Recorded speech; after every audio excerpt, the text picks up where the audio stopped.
Hello बच्चों, welcome back. तो ये है आपके क्लास 10 का हिस्ट्री का first chapter, the rise of nationalism in Europe. बच्चों, जो आपने क्लास 9 में पढ़ा था ना हिस्ट्री का चैप्टर, द फ्रेंच रेवोल्यूशन, बस उसी का ये पार्ट 2 है। बट उस चैप्टर में आपको पता है कि फ्रांस के बारे में बात थी, लेकिन इस चैप्टर में फ्रांस के साथ साथ और भी यूरोप के अंदर जो देश हैं वो सारे देश कैसे बने उसके बारे में पूरी स्ट्रगल की कहानी है। तो चलिए स्टार्ट करते हैं चैप्टर। सबसे पहले आपको यहां पे दिख रहा होगा एक पेंटिंग, तो इस पेंटिंग के बारे में देख लीजिए और समझ लीजिए, ठीक है। जहां पे भी इंपॉर्टेंट लगेगा मैं वहां पे आपको टिक करने का बोल दूंगा और वहां पे क्वेश्चन बन सकता है। 1848 में फ्रेडरिक सोरियो एक फ्रेंच आर्टिस्ट है, तो इसने एक सीरीज बनाई थी 4 प्रिंट्स की और उसने उसमें अपने सपनों की दुनिया को दिखाया था, ठीक है। It was a dream of world made up of democratic and social republics. कैसी दुनिया? एक ऐसी दुनिया जिसमें डेमोक्रेटिक और सोशल रिपब्लिक्स होंगे, यानी ऐसे नेशंस जो डेमोक्रेसी और सोशल जस्टिस पर बेस्ड होंगे, ठीक है। तो जो फर्स्ट प्रिंट है उसमें हम लोग देख सकते हैं कि यूरोप और अमेरिका के लोग उसमें दिख रहे हैं। सभी उम्र के लोग हैं उसमें और सभी सोशल क्लास के लोग हैं, मर्द हैं, औरतें हैं, बूढ़े, बच्चे, सब लोग हैं। और ये सब लोग एक लंबी सी लाइन बना के लंबी सी लाइन में मार्च कर रहे हैं और स्टैच्यू ऑफ लिबर्टी के पास जा रहे हैं, राइट, उसके तरफ से यहां से निकल रहे हैं। अब आपको पता है कि फ्रेंच रेवोल्यूशन के टाइम पे ना आर्टिस्ट ने लिबर्टी को एक फीमेल फिगर की तरह दिखाया था और यहां पे लिबर्टी के हाथ में एनलाइटमेंट की एक टॉर्च है, राइट। तो यहां से क्वेश्चन आ सकता है कि स्टैच्यू ऑफ लिबर्टी में ना लिबर्टी को एक फीमेल फिगर दिखाया है और यहां पे उसके हाथ में एक टॉर्च ऑफ एनलाइटमेंट है और दूसरे हाथ में charter of the rights of man. और आगे देखते हैं बच्चों, जमीन पर हमें इमेज के फोरग्राउंड में हमें तोड़े गए एब्सोल्यूटिस्ट इंस्टीट्यूशंस के सिंबल्स दिख रहे हैं। यहां पे दिख रहा है ये सब जो दिख रहा है वो पुराने जमाने के जो राजा महाराजा हैं उनके सिंबल्स यहाँ पे हैं, डिक्टेटरशिप के सिंबल्स यहाँ पे रिप्रेजेंट करते हैं। अब सोरियो की इस यूरोपियन विजन में दुनिया के अलग अलग नेशंस में ग्रुप्ड हैं जिनको उनके फ्लैग्स और नेशनल कॉस्ट्यूम से आप पहचान सकते हो, ठीक है। कैसे इंसान पहचान सकता है? इस पेंटिंग के अंदर उनके अलग अलग नेशनल कॉस्ट्यूम्स हैं, उनके फ्लैग्स उनके हाथ में हैं, तो आपको दिखता है कि हाँ यहाँ पे यार बहुत सारे अलग अलग देश हैं यहाँ पे, ठीक है। अब इसी प्रोसेशन में सबसे आगे, इस लाइन में सबसे आगे कौन है? जो यहाँ पे सबसे आगे निकल चुके हैं वो है यूएसए, यूनाइटेड स्टेट्स और स्विट्जरलैंड। क्यों इनको सबसे आगे रखा है? देखो, क्योंकि उस टाइम पे ये दोनों नेशन स्टेट्स बन चुके थे, ये दोनों देश बन चुके थे। और फ्रांस भी यहां पे दिख रहा है ना। सो फ्रांस अपने ट्राई कलर फ्लैग से पहचाना जा सकता है। मैं आगे पढ़ रहा हूं बच्चों, ठीक है, यहां से, ठीक है। सो फ्रांस के बाद फ्रांस वहां पे अपने रेवोल्यूशनरी ट्राई कलर फ्लैग से पहचाना जा सकता है और वो स्टैच्यू ऑफ लिबर्टी के पास पहुंच चुका है। अब उसके पीछे पीछे कौन है वो देख लेते हैं। उसके पीछे जर्मनी के लोग हैं और इनके हाथ में ब्लैक, रेड और गोल्ड कलर का फ्लैग है और वो मार्च करते हुए वहां पे पहुंच रहे हैं उसके पीछे। और उस टाइम पे इंटरेस्टिंग बात पता है क्या थी? इस आर्टिस्ट ने उस टाइम पे जब ये इमेज बनाई थी तो उस वक्त जर्मनी एक यूनाइटेड नेशन, एक देश नहीं था। तो भी इनके हाथ में जो फ्लैग है ना, तो फ्लैग क्या दिखाता है? वो फ्लैग दिखाता है कि इनके मन में जो लिबरल होप्स है ना, एक्सप्रेशन है, जो इनके मन में आशाएं हैं कि हम अपने देश को, हम अपने इन इलाकों को एक देश बनाएंगे, है ना, हम अलग अलग जर्मन स्पीकिंग इलाकों को एक करके एक देश बना देंगे। वो लिबरल होप्स यहाँ पे दिखाती है इनकी ये फ्लैग। अब जर्मनी के बाद कौन है पीछे? ऑस्ट्रिया है, किंगडम ऑफ 2 सिसिलीज है, Lombardy, Poland, England, Ireland, Hungary और रशिया। तो ये सब इसमें दिखते हैं। अब इस सीन के ऊपर आपको हेवन से क्राइस्ट, सेंट्स और एंजल्स दिख रहे होंगे, जो आर्टिस्ट ने फ्रेटर्निटी यानी कि भाईचारे को दिखाने के लिए यूज किया है। यानी आर्टिस्ट ये बताना चाहता है कि सब नेशंस आपस में एकता और शांति से मिलजुल कर रह सकते हैं। This is what the artist want to say, कि भले ही हमारे देश अलग हैं, सब कुछ अलग है, कॉस्ट्यूम्स अलग है, फ्लैग अलग है, लेकिन फिर भी हम लोगों में भाईचारा है क्योंकि हम लोग एक ही भगवान को मानते हैं। ऐसा ये चैप्टर उन कई इश्यूज से डील करेगा जो सोरियो ने फिगर 1 में विजुअलाइज किए थे। और 19th सेंचुरी के दौरान नेशनलिज्म एक ऐसे फोर्स के रूप में उभरा जिसने यूरोप की पॉलिटिकल और मेंटल दुनिया में बहुत बड़े बड़े बदलाव लेके आ गया। अब इसका एंड रिजल्ट क्या हुआ? इसका एंड रिजल्ट ये हुआ कि मल्टीनेशनल जो डायनेस्टिक एम्पायर्स थे ना, उसकी जगह पे नेशन स्टेट्स बनने लगे। यहां पे लिखा है ना मल्टीनेशनल डायनेस्टीज थी, तो उसके जगह पे क्या हुआ, नेशन स्टेट्स बनने लगे। इसके ऊपर से भी क्वेश्चन आता है, ठीक है। सो जो मॉडर्न स्टेट का कॉन्सेप्ट है, जहां एक सेंट्रलाइज्ड पावर होती है, ठीक है, वो क्लियरली डिफाइंड टेरिटरी पर अपना सोवरेन कंट्रोल रखती है। सोवरेन कंट्रोल होने का मतलब क्या है? इसका मतलब यह है कि भाई जो भी क्लियरली डिफाइंड बाउंड्री होगी उसमें सिर्फ हमारा ही रूल होगा और हम किसी और के हिसाब से काम नहीं करेंगे। ये होता है सोवरेन कंट्रोल का मतलब। तो ये वाला जो आइडिया है वो सिटीजन्स के दिमाग में बहुत लंबे समय से डेवलप हो रहा था। लेकिन जो नेशन स्टेट होता है ना, नेशन स्टेट क्या होता है? नेशन स्टेट वो होता है जहां सिर्फ रूलर्स नहीं बल्कि मेजॉरिटी जो उसके सिटीजन्स हैं वो भी खुद, उनके अंदर भी मन में एक कॉमन आइडेंटिटी और एक शेयर्ड हिस्ट्री या डिसेंट महसूस करते हैं। अब ये कॉमननेस हमेशा से थी क्या? नहीं, ये स्ट्रगल्स और लीडर्स के एक्शंस और आम लोगों के एफर्ट से बनी थी। और इस चैप्टर में हम देखेंगे कि 19th सेंचुरी यूरोप में कैसे अलग अलग प्रोसेसेस के थ्रू नेशन स्टेट्स और नेशनलिज्म का जन्म हुआ। यानी ये चैप्टर बताएगा कि कैसे लोगों ने अपने देश को एक नेशन के रूप में देखा, जहां सब एक जैसी सोच, आइडेंटिटी और हिस्ट्री शेयर करने लगे। फिर एब्सोल्यूटिस्ट का मतलब क्या होता है? A government or system of rule that has no restraint on the power exercised. In history the term refers to a form of monarchial government, एक तरह की मोनार्कियल गवर्नमेंट जो सेंट्रलाइज्ड होती है, मिलिट्री उसकी खुद की होती है और रिप्रेसिव होती है, मतलब आम जनता को दबा के रखती है। फिर what do you mean by utopian vision? A vision of a society that is so ideal that it is unlikely to actually exist. आपके हिसाब से, आपके सपनों के हिसाब से एक ऐसा समाज, एक ऐसी सोसाइटी जो इतनी अच्छी है कि एक्चुअल में वो एग्जिस्ट ही नहीं कर सकती। और दूसरा क्वेश्चन यहां से आ सकता है, नेक्स्ट पेज में देखिए, यहां पे जो ये वर्ड है ना प्लेबेसाइट,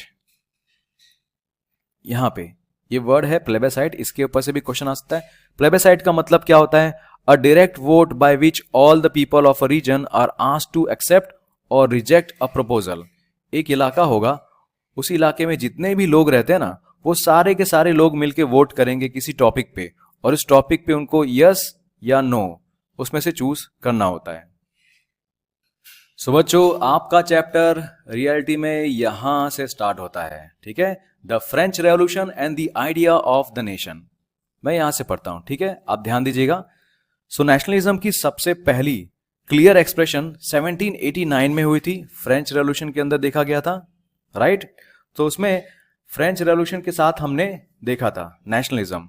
और फ्रांस, जैसे कि आपको याद होगा, 1789 में एक फुल फ्लेजेड टेरिटोरियल स्टेट था, राइट, जो कि एक राजा के अंडर था, और राजा एक एब्सोल्यूट मोनार्क था, मतलब वो अपने हिसाब से ही पूरा देश चलाता था, ठीक है, उसी का पूरा कंट्रोल था अपने देश पे। जो जहां एक एब्सोल्यूट मोनार्क यानी कि एक पूरा पावर रखने वाला राजा रूल करता था। और फ्रेंच रेवोल्यूशन के दौरान जो पॉलिटिकल और कॉन्स्टिट्यूशनल चेंजेस आए, उन्होंने सॉवरेनिटी यानी कि सुप्रीम पावर को मोनार्की से लेकर एक बॉडी ऑफ फ्रेंच सिटीजन्स को ट्रांसफर कर दिया। आपको पता है कि जो सोवरेनिटी थी, मतलब जो पूरा कंट्रोल था, अब मोनार्की से निकल के किसके हाथ में आ गया? बॉडी ऑफ फ्रेंच सिटीजन्स, जिसको हम नेशनल असेंबली के रूप में पढ़ चुके ना, कि जो बॉडी थी वो क्या थी? National assembly. तो सारी पावर अब मोनार्क के हाथ में से निकल के ये नेशनल असेंबली के हाथ में आ गई थी, ठीक है। इसका मतलब ये था कि अब सिर्फ राजा ही देश का मालिक नहीं होगा, बल्कि अब लोग खुद अपने देश का हिस्सा बनेंगे और अपने देश की तकदीर लिखेंगे। They will write the destiny of their own nation. So बच्चों, अब ध्यान देना यहां पे, from the very beginning the French revolutionaries introduced various measures and practices that could create a sense of collective identity amongst the French people. यहां से question आता है कि फ्रेंच रेवोल्यूशनरीज ने ऐसे कौन से मेजर्स और प्रैक्टिसेस लिए जिससे आम जनता के मन में कलेक्टिव आइडेंटिटी वाली फीलिंग पैदा हो, ठीक है। तो यहां से मैं पढ़ रहा हूं, इसको ध्यान देना, ये इंपॉर्टेंट क्वेश्चन है, ठीक है। सो फ्रेंच रेवोल्यूशन के शुरुआत से ही फ्रेंच रेवोल्यूशनरीज ने कई ऐसे मेजर्स और प्रैक्टिसेस इंट्रोड्यूस किए जो लोगों में एक कलेक्टिव आइडेंटिटी यानी कि एक एकता की फीलिंग पैदा कर सके। इन्होंने दो आइडियाज को प्रमोट किया। कौन से दो आइडियाज को? ला पैट्रे और ले सिटियोन। ला पैट्रे का मतलब होता है मातृभूमि या फिर फादरलैंड, और ले सिटियोन का मतलब होता है सिटीजन या फिर नागरिक।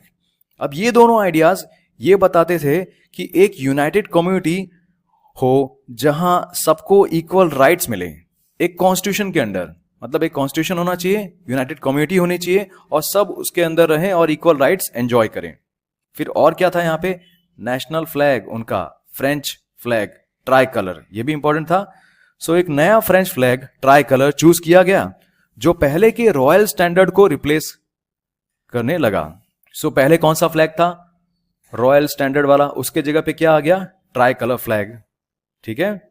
स्टेट जनरल जो पहले सिर्फ मोनार्की के लिए काम करते थे अब एक्टिव सिटीजन्स द्वारा इलेक्ट किया गया और इसको रिनेम करके नेशनल असेंबली बना दिया गया। तो ये भी है, तो पहले जो स्टेट जनरल था अब वो क्या बन गया, नेशनल असेंबली। यहां पे वही लोग बैठेंगे जिनको आम जनता ने वोट करके चूज किया होगा। नए नए हाइम्स बनाए गए, लोग कस्में खाने लगे और शहीदों को याद किया गया। सब कुछ नेशन के नाम पर किया गया। तो ये सब आप देख सकते हो कि क्या फ्रेंच रेवोल्यूशनरीज ने क्या किया, ऐसा कौन कौन से स्टेप्स उठाए जिससे उनके सिटीजन्स के मन में नेशनलिज्म की फीलिंग आए, एक कलेक्टिव आइडेंटिटी की फीलिंग आ जाए। एक सेंट्रलाइज्ड एडमिनिस्ट्रेटिव सिस्टम बनाया गया, यहां पे भी है, राइट। एक सेंट्रलाइज्ड एडमिनिस्ट्रेटिव सिस्टम बनाया गया जो पूरे देश के लिए एक जैसे लॉज बनाता था। इंटरनल कस्टम्स ड्यूटी और ड्यूज हटा दिए गए और एक uniform system of weights and measures adopt किया गया। यानी अब सब जगह एक ही तरह से नाप तोल किया जाएगा। जब मेजरमेंट होगा तो एक ही तरह का वेट और मेजरमेंट हो जाएगा। और एक बात, रीजनल डायलैक्ट्स को डिस्करेज किया गया। रीजनल डायलैक्ट्स मतलब जो लोकल अलग अलग बोली होती है ना, भाषा अलग होती है और बोली अलग होती है। जैसे गुजराती एक भाषा है, अब गुजरात के अलग अलग जगह पे गुजराती की अलग अलग वैरायटी होगी, वो लोग बोलेंगे तो उसको बोलेंगे डायलैक्ट। ठीक है। सो रीजनल डायलैक्ट्स को डिस्करेज किया गया और पेरिस में बोली जाने वाली और लिखी जाने वाली भाषा फ्रेंच को पूरे देश की कॉमन लैंग्वेज बना दिया गया। सो यहां तक आपको पूरा टिक करके रखना होगा। ये पूरा जो पैराग्राफ है पॉइंट वाइज आप लिखिएगा बच्चों कि फ्रेंच रेवोल्यूशनरीज ने कौन कौन से ऐसे मेजर्स और प्रैक्टिसेस लिए जिससे फ्रेंच पीपल के मन में एक सेंस ऑफ कलेक्टिव आइडेंटिटी वाली फीलिंग पैदा हो। ठीक है, आगे देखते हैं। आगे भी रेवोल्यूशनरीज ने ये डिक्लेयर किया था कि उनका मिशन है, फ्रेंच नेशन का मिशन है और ये डेस्टिनी है कि वो यूरोप के लोगों को डेस्पोटिज्म से छुटकारा दिला सके, आजादी दिला सके। अब सिंपल शब्दों में उन्होंने ये कहा कि फ्रांस दूसरे यूरोपियन लोगों की मदद करेगा और वो भी नेशन बन सकेंगे। अब बच्चों यहां समझते हैं when the news of the events in France reach the different cities of Europe, यहां से। ठीक है, ध्यान दीजिएगा। जब फ्रांस के इवेंट्स की खबर यूरोप के अलग अलग शहरों तक पहुंची तो स्टूडेंट्स और एजुकेटेड मिडिल क्लास के लोगों में भी जैकोबिन क्लब्स बनाने लगे। ये लोग भी जैकोबिन क्लब्स बनाने लगे क्योंकि जो फ्रांस में हो रहा था वैसा ये लोग भी कॉपी कर रहे थे। अब इन क्लब्स की एक्टिविटीज और कैंपेन्स ने रास्ता बना दिया फ्रेंच आर्मीज के लिए, जो 1790s में हॉलैंड, बेल्जियम, स्विट्जरलैंड और इटली के कई सारे पार्ट्स में घुस गई। सो बच्चों जैसे ही रेवोल्यूशनरी वॉर्स स्टार्ट होती है तो उसी के साथ साथ में ही फ्रेंच आर्मीज ने नेशनलिज्म के आइडियाज को दूसरे देशों में भी फैलाना शुरू कर दिया। इसका मतलब यह था कि अब सिर्फ फ्रांस नहीं बल्कि पूरे यूरोप में लोगों को डेस्पोटिज्म से मुक्ति दिलाने की कोशिश की जा रही थी ताकि सब अपने अपने देश बना सके। सो बच्चों आगे बढ़ने से पहले मैं तुम्हें कुछ टर्म्स का मतलब समझाना चाहता हूं, जैसे कि डेस्पोटिज्म है, सर्फडम है और मैन्योरियल ड्यूज है। सबसे पहले समझते हैं डेस्पोटिज्म का मतलब क्या होता है। सो डेस्पोटिज्म का मतलब होता है कि जब किसी एक इंसान या रूलर के पास पूरी पावर होती है और वो बिना किसी रोक टोक के अपने हिसाब से रूल करता है। ठीक है, तो इस तरह के रूल में लोगों के राइट्स या फ्रीडम की कोई वैल्यू नहीं होती और रूलर जो चाहे वो बिना किसी ऑपोजिशन के कर सकता है। इसमें डेमोक्रेसी या जनता की मर्जी का कोई भी रोल नहीं होता। मतलब इसमें आप समझ सकते हो कि जो आम जनता होगी वो ज्यादातर दुखी होगी, है ना। आम जनता से कोई कुछ पूछ ही नहीं रहा। जो मेन किंग होगा, जो रूलर होगा, वही सारा फैसला अपना करेगा और अपने हिसाब से वो जिएगा। ठीक है, अपने हिसाब से सरकार को चलाएगा, सब कुछ करेगा, मतलब पूरे देश को चलाएगा। अब इसको एग्जाम्पल समझते हैं। ठीक है, जैसे आपके स्कूल में सोचो एक स्कूल है जहां आपके प्रिंसिपल एकदम स्ट्रिक्ट हैं और उसकी हर बात माननी ही पड़ती है, चाहे सही हो या गलत। अब उस स्कूल में स्टूडेंट्स या टीचर्स कुछ बोल नहीं सकते, सबको बस प्रिंसिपल की मर्जी के हिसाब से चलना पड़ता है। ये एक तरह का डेस्पोटिज्म है, जहां सिर्फ एक इंसान की चलती है और किसी और की कोई नहीं सुनता। इस तरह डेस्पोटिज्म में एक किंग या रूलर सब कुछ कंट्रोल करता है और लोगों की कोई सुनवाई नहीं होती।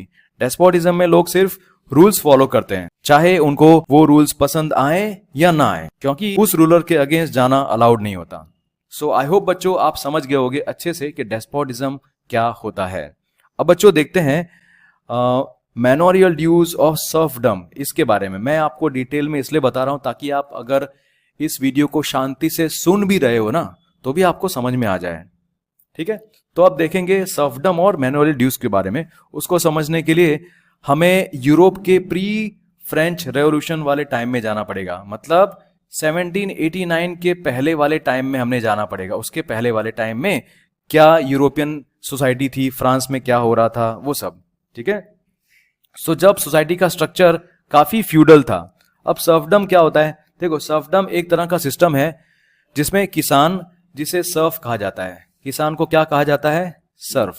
ठीक है, सर्फ मतलब किसान, मतलब पीजेंट। ठीक है, आप चाहो तो इसका नोट बना सकते हो। सो किसान को सर्फ कहा जाता है और वो लैंड के मालिक के यहां पे काम करता है, मतलब अपने लैंडलॉर्ड के यहां पे वो काम करता है। ऑलराइट, तो मैं लिखूंगा नहीं तो चलेगा, बट फिर भी मैं लिख दे रहा हूं। ठीक है, तो वो सर्फ होता है, मतलब पीजेंट होता है, वो अपने लैंडलॉर्ड के यहां पे काम करता है। ये सर्फ्स जमीन के साथ बंधे होते हैं, यानी वो अपनी मर्जी से जमीन छोड़ नहीं सकते और उनको लैंडलॉर्ड की मर्जी के हिसाब से ही काम करना पड़ता था। सर्फ्स को अपने लिए भी जमीन में से थोड़ा सा पोर्शन मिलता था जिसमें वो खेती कर सकते थे, लेकिन उनका मेन काम लैंडलॉर्ड के फील्ड्स में फार्मिंग करना होता था। ठीक है, अब इसमें उन्हें अपने लेबर के बदले में कोई सैलरी नहीं मिलती थी, बस थोड़ा खाना या कुछ बेसिक नेसेसिटीज प्रोवाइड की जाती थी। उन्हें मैरिज, माइग्रेशन या कोई भी बड़ा डिसीजन लेने के लिए लैंडलॉर्ड की परमिशन लेनी चाहिए थी। ठीक है, तो आपको समझ में आ गया होगा कि सर्फडम क्या होता है और बेचारे जो सर्फ्स हैं, पीजेंट्स, उनकी हालत कैसी थी। अब बात करते हैं बच्चों मैनोरियल ड्यूज की, कि मैनोरियल ड्यूज क्या होते हैं। सो मैनोरियल ड्यूज वो पेमेंट थे जो सर्फ्स या पीजेंट्स अपने लैंडलॉर्ड्स को देते थे। सो आई होप आपको ये समझ में आ गया होगा। बच्चों बढ़ते हैं आगे। यहाँ पे आपको एक मैप दिख रहा है। ठीक है, ये मैप है, इसमें आपको यूरोप के ऐसे बहुत सारे जो कंट्रीज हैं जो पहले बन चुके, जो अभी आपको दिखते हैं ना, तो वो पहले बने हुए नहीं थे। सो बच्चों अब पढ़ते हैं यहां से, है ना। With in the wide swathe of territory that came under his control Napoleon. So Napoleon ने जब सबको कंट्रोल करने का ट्राई किया, ठीक है, अलग अलग टेरिटरीज को उसने कब्जा किया, तो उसने क्या किया, यहां से पढ़ेंगे। सो नेपोलियन ने जब अपने रूल में इतने बड़े टेरिटरी को कंट्रोल किया ना, तो उसने वहां भी वही रिफॉर्म्स इंट्रोड्यूस करना शुरू कर दिया जो फ्रांस में कर चुका था। मतलब अब देखो, वो मोनार्की में वापस आके नेपोलियन ने फ्रांस में डेमोक्रेसी को तो खत्म कर दिया था, राइट। लेकिन एडमिनिस्ट्रेटिव फील्ड में उसने कुछ रेवोल्यूशनरी प्रिंसिपल्स को इंक्लूड किया ताकि सिस्टम ज्यादा रैशनल और एफिशिएंट बन सके। सो बच्चों अब मैं जो पढ़ने जा रहा हूं ना, उसको प्लीज अपने टेक्स्ट बुक में टिक कर लीजिएगा, है ना। ये बहुत ही इंपॉर्टेंट क्वेश्चन है, इसके ऊपर से बोर्ड पर क्वेश्चन आते हैं कि भाई नेपोलियनिक कोड क्या होता है, या फिर दो सिविल कोड ऑफ 1804 है वो क्या है, उसको एक्सप्लेन करो, है ना, उसके बेनिफिट्स क्या थे, वो सारा। तो पूरा पैराग्राफ आप पॉइंट वाइज लिखिएगा, मैं एक्सप्लेन करने जा रहा हूं, ठीक है। सो 1804 में जो सिविलियन कोड आया, जिसे हम नेपोलियनिक कोड भी कहते हैं, तो उसने जन्म के आधार पर मिलने वाले सभी प्रिविलेजेस खत्म कर दिए। ठीक है, ये लिखा है ना यहाँ, did away with all the privileges based on birth. ठीक है, ये सब लोगों को कानून के सामने बराबर बना दिया और प्रॉपर्टी के राइट्स को सिक्योर किया, यहां तक।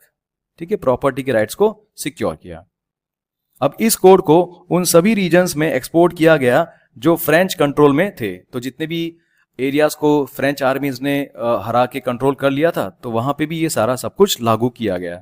जैसे डच रिपब्लिक, स्विट्जरलैंड, इटली और जर्मनी में नेपोलियन ने एडमिनिस्ट्रेटिव डिविजन्स सिंप्लीफाई कर दिए, काफी सारी चीजें को सिंप्लीफाई कर दिया। और एक बात बहुत अच्छी उसने की थी, वहां पे उसने ना जो फ्यूडल सिस्टम था उसको भी खत्म कर दिया और किसानों को सर्फडम और मैनोरियल ड्यूज से आजादी दे दी। और एक बात, शहरों में भी गिल्ड रिस्ट्रिक्शंस हटा दी गई, जिससे ट्रेड और बिजनेस में आसानी हुई, तो बिजनेसमैन भी खुश हो गए। और ट्रांसपोर्ट और कम्युनिकेशन सिस्टम्स को भी इंप्रूव किया गया। अब इसके चलते किसान, आर्टिशंस, वर्कर्स और नए बिजनेसमैन को एक नई फ्रीडम मिल गई। बिजनेसमैन और स्मॉल स्केल जो प्रोड्यूसर्स थे, उन्होंने ये रियलाइज किया कि अगर सब जगह एक यूनिफॉर्म लॉज हो, स्टैंडर्ड वेट्स और मेजर्स हो और एक कॉमन नेशनल करेंसी हो, तो गुड्स और कैपिटल का मूवमेंट और एक्सचेंज आसान हो जाएगा। बिजनेसमैन और स्मॉल स्केल प्रोड्यूसर्स ने ये रियलाइज किया कि अगर सब जगह यूनिफॉर्म लॉज होंगे, स्टैंडर्डाइज्ड वेट्स होंगे, मेजर्स होंगे, तो और एक नेशनल करेंसी होगी, तो गुड्स और कैपिटल का मूवमेंट और एक्सचेंज कितना आसान हो जाएगा। तो उनको ये रियलाइज हो गया। तो ये सारे हैं पॉजिटिव पॉइंट्स, जो नेपोलियनिक कोड के पॉजिटिव पॉइंट्स अगर पूछें तो ये। उसके बाद अगर ये क्वेश्चन आया ना कि भाई जो भी एरियाज थे, जो नेपोलियन ने एरियाज कॉन्कर किए थे, वहां पे लोकल लोगों के जो रिएक्शन थे वो मिक्स थे, ऐसा क्यों, उसके ऊपर भी क्वेश्चन आ सकता है। ठीक है, सो यहां से मैं आपको बताने जा रहा हूं, टिक कर लेना बच्चों। ठीक है, सो लेकिन जिन एरियाज को नेपोलियन ने कॉन्कर किया था ना, वहां के लोकल लोगों के रिएक्शंस मिक्स थे।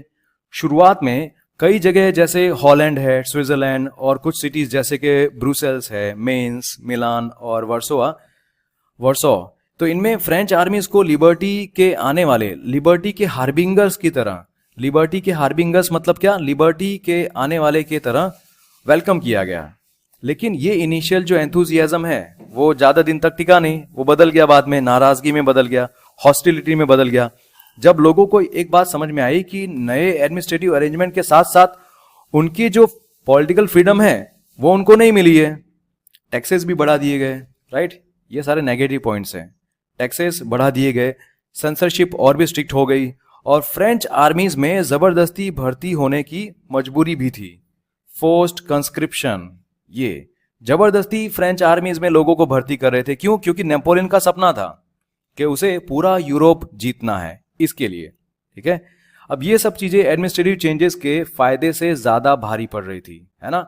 एक तरफ एडमिनिस्ट्रेटिव जो चेंजेस आए थे उसके वजह से पूरे यूरोप को फायदा तो हो रहा था, ठीक है, जितने भी कॉन्कर्ड स्टेट्स थे, जितने भी इलाके थे, उन सबको फायदा हो रहा था इस सब चीजों से। बट एक तरफ उनकी पॉलिटिकल फ्रीडम सब कुछ छीन गई थी, जबरदस्ती आर्मी में भर्ती कर रहे थे। तो ये सब जो नेगेटिव पॉइंट्स है वो भारी पड़ गए पॉजिटिव पॉइंट्स के ऊपर। सो बच्चों, अब देखते हैं second, the making of nationalism in Europe. अब कुछ भी पढ़ने से पहले मैं आपको एकदम क्लियर कट बता दूं कि ये वाला जो पैराग्राफ है ना, ये पूरा पैराग्राफ जिसमें बताया गया भाई यूरोप के अंदर कौन कौन से इलाके थे, वहां पे कौन कौन लोग रहते थे, ये मुझे नहीं लगता कि इसमें से कोई क्वेश्चन आना चाहिए। बट आपको कौन सा बहुत ही इंपॉर्टेंट पार्ट है, देखिए ये जो है ना सम इंपॉर्टेंट डेट्स, ये पूरा जो टेबल है वो बहुत ही इंपॉर्टेंट है, एमसीक्यूज में आ सकता है, 1 मार्क्स में आ सकता है। तो इसलिए मैं क्या करूंगा, ये जो पूरा पैराग्राफ है ना, यहाँ पे जो लिखा है ना, what we know today as Germany, Italy, ये पूरा पैराग्राफ में एक बार आपको पढ़ के समझा दूंगा, ठीक है। क्योंकि यहाँ पे स्टार्टिंग में देखो क्या लिखा है कि अगर आप मिड 18 सेंचुरी के यूरोप वाले मैप में देखोगे तो आपको जो अभी यूरोप में जितने भी देश है ना, वो सारे देश आपको उस टाइम पे दिखेंगे नहीं, है ना। तो ये सब मैं आपको एक्सप्लेन कर देता हूं। सो मिड 18 सेंचुरी यूरोप का मैप देखोगे तो नजर आएगा कि उस वक्त कोई नेशन स्टेट नहीं थे, जैसे हम अभी देखते हैं। आज जो आप जर्मनी, इटली और स्विट्जरलैंड हैं, तो वो उस वक्त किंगडम्स, डचेस, कैंटोन्स में डिवाइडेड थे, जिनके रूलर्स के पास में अपने अपने ऑटोनोमस टेरिटरीज थी। ऑटोनोमस टेरिटरीज का मतलब क्या होता है, सेल्फ गवर्नड एरियाज थे उसके अंदर। फिर बात करते हैं आगे, जो ईस्टर्न यूरोप की बात है कि भाई ईस्टर्न यूरोप और सेंट्रल यूरोप में कौन कौन से इलाके थे, यहां से कहां पे है ये, इधर, ठीक है। आप ध्यान देना, खाली इंपॉर्टेंट है नहीं, एग्जाम के पॉइंट ऑफ व्यू से इतना इंपॉर्टेंट नहीं है, बट फिर भी आप एक बार देख लो। ईस्टर्न और सेंट्रल यूरोप के रीजन्स ऑटोक्रेटिक मोनार्कीज के अंडर थे, जहां अलग अलग लोग रहते थे। अब इन लोगों को अपने आपस में कोई कॉमन आइडेंटिटी या कल्चर नहीं लगता था। वो लोग अक्सर अलग अलग तरह की लैंग्वेज बोलते थे और अलग डिफरेंट एथनिक ग्रुप्स के भी थे, जातियों के थे। एग्जाम्पल के तौर पे इसमें देखो किसका एग्जाम्पल दिया गया है, यहाँ पे हैब्सबर्ग एम्पायर का एग्जाम्पल दिया गया है, जो कि ऑस्ट्रिया और हंगेरी पे रूल करता था, ठीक है। तो उसका यहाँ पे एग्जाम्पल दिया गया है। तो हैब्सबर्ग एम्पायर जो ऑस्ट्रिया और हंगेरी को रूल करता था, वो एक पैचवर्क था। पैचवर्क मतलब क्या समझ सकते हो कि अलग अलग चीजों को जबरदस्ती ज्वाइन कर दिया हो, बहुत सारा अलग अलग तरह की चीजें हैं उसको जबरदस्ती आपने ज्वाइंट कर दिया है। तो यहाँ पे डिफरेंट रीजन्स और लोगों का ये मिक्सचर था। अब इस एम्पायर में अल्पाइन रीजन जो था, जैसे टायरोल, ऑस्ट्रिया और सडरलैंड, ये भी शामिल थे। बोहेमिया भी इंक्लूडेड था, जहां की ऑटोक्रेसी मोस्टली जर्मन स्पीकिंग थी, मतलब जर्मन स्पीकिंग वाले वहां पे रूलिंग क्लास थी। अब इटली स्पीकिंग प्रोविंसेस जैसे कि लोम्बार्डी है, वेनेशिया है, वो भी इस एम्पायर में थे। हंगेरी में देखो, हंगेरी में कैसा था, हंगेरी में थोड़ा सा अलग यहाँ पे है। हंगेरी में हाफ पॉपुलेशन जो थी वो मैग्यार बोलती थी, और दूसरा हाफ जो है वो अलग अलग तरह की भाषाएं, अलग अलग तरह की बोलियां थी। गैलिशिया में एरिस्टोक्रेसी पॉलिश बोलती थी, मतलब वहां की रूलिंग क्लास जो थी गैलिशिया की, वो पॉलिश लैंग्वेज बोलती थी। अब इन सभी ग्रुप्स के अलावा एम्पायर की बाउंड्रीज में बोहेमियंस, स्लोवेन्स, क्रोएट्स, रोमान्स जैसे पीजेंट्स भी रहते थे। इन सब डिफरेंसेस की वजह से पॉलिटिकल यूनिटी एस्टेब्लिश करना बहुत मुश्किल था। Common allegiance to the emperor, emperor के लिए लॉयल्टी, मतलब ये सब के सब लोग एक ही एम्परर को लॉयल थे। सो बच्चों, आपके मन में एक क्वेश्चन आएगा ना कि जब इतनी सारी वैरायटीज थी, इतने अलग अलग तरह के लोग थे, अलग अलग लैंग्वेज वाले, अलग अलग एथनिक ग्रुप्स वाले, तो इनके बीच में ये नेशनलिज्म की फीलिंग और नेशन स्टेट का जो आइडिया है वो कहां से आया, कौन लोग ये लेके आए, उसी के बारे में हम आगे पढ़ेंगे। 2.1 the aristocracy and the new middle class, यहां से, ठीक है। सो सोशल और पॉलिटिकल टर्म्स में एक लैंडेड एरिस्टोक्रेसी, मतलब वेल्दी लैंड ओनर्स, जो बड़े बड़े जमींदार है ना, हम उसको समझ सकते हैं। ये डोमिनेंट क्लास थी यहाँ पे। ये लोग एक कॉमन लाइफस्टाइल शेयर करते थे जो रीजनल डिविजन्स को कट कर देता था। भले ये अलग अलग रीजन्स में रहते हो, लेकिन इन सब की कॉमन लाइफस्टाइल थी, ठीक है। अब इनके पास में कंट्री साइड में एस्टेट्स, मतलब बड़े बड़े फार्म्स और टाउन हाउसेस थे। टाउन हाउसेस मतलब शहरों में अलग घर उनका बड़ा, ये दोनों थे इनके पास में। डिप्लोमेसी और हाई सोसाइटी के लिए ये लोग फ्रेंच लैंग्वेज बोलते थे। इनके बीच में मैरिज के टाइज भी होती थी, मतलब इनके बीच में ही मैरिजेस होती थी, इनकी बड़ी बड़ी फैमिलीज के बीच में ही मैरिज करते थे, कहीं बाहर नहीं। अब ये पावरफुल एरिस्टोक्रेसी, लेकिन नंबर वाइज बहुत छोटी थी, इनकी पॉपुलेशन बहुत कम थी। तो यहां तक मैंने आपको एक्सप्लेन किया, ठीक है। जो लैंडेड एरिस्टोक्रेसी थी उनके बारे में, उनकी लाइफस्टाइल के बारे में अगर क्वेश्चन पूछा जाए तो आप ये सब लिखोगे, ठीक है। अब इनके सिवाय मेजॉरिटी पॉपुलेशन क्या थी, किसानों की पॉपुलेशन सबसे ज्यादा थी यहाँ पे, इस कॉन्टिनेंट में सबसे ज्यादा पॉपुलेशन किसानों की, ठीक है। तो वेस्टर्न यूरोप में ज्यादा लैंड टेनेंट्स और स्मॉल ओनर्स के पास में थे, जबकि ईस्टर्न और सेंट्रल यूरोप में लैंड होल्डिंग का पैटर्न कैसा था कि वहां पे वास्ट एस्टेट्स, मतलब बड़े बड़े फार्म्स के साथ सर्फ्स के थ्रू काम करना होता था। तो वहां पे सर्फ्स थे, वो लोग काम करते थे इसके लिए। अब यहां पे देखते हैं कि वेस्टर्न और सेंट्रल पार्ट ऑफ यूरोप के अंदर वहां पे जो इंडस्ट्रियल रेवोल्यूशन हुआ, फिर आगे क्या क्या हुआ उसके बारे में बात करते हैं। तो वेस्टर्न और सेंट्रल यूरोप के पार्ट्स में इंडस्ट्रियल प्रोडक्शन और ट्रेड के ग्रोथ से नए नए टाउन्स वो डेवलप होने लगे, कमर्शियल क्लासेस भी आने लगी जो मार्केट के लिए प्रोडक्शन पर डिपेंड करते थे, ठीक है। सो मार्केट के लिए जो भी प्रोडक्शन करेंगे वो लोग उसी की वजह से अपना काम धाम कर पाएंगे, ठीक है। सो इंडस्ट्रियलाइजेशन आपको पता है कि स्टार्ट हुआ था इंग्लैंड के अंदर second half of 18th century में, लेकिन फ्रांस और जर्मनी के अलग अलग पार्ट्स तक पहुंचते पहुंचते 19th सेंचुरी आ गई।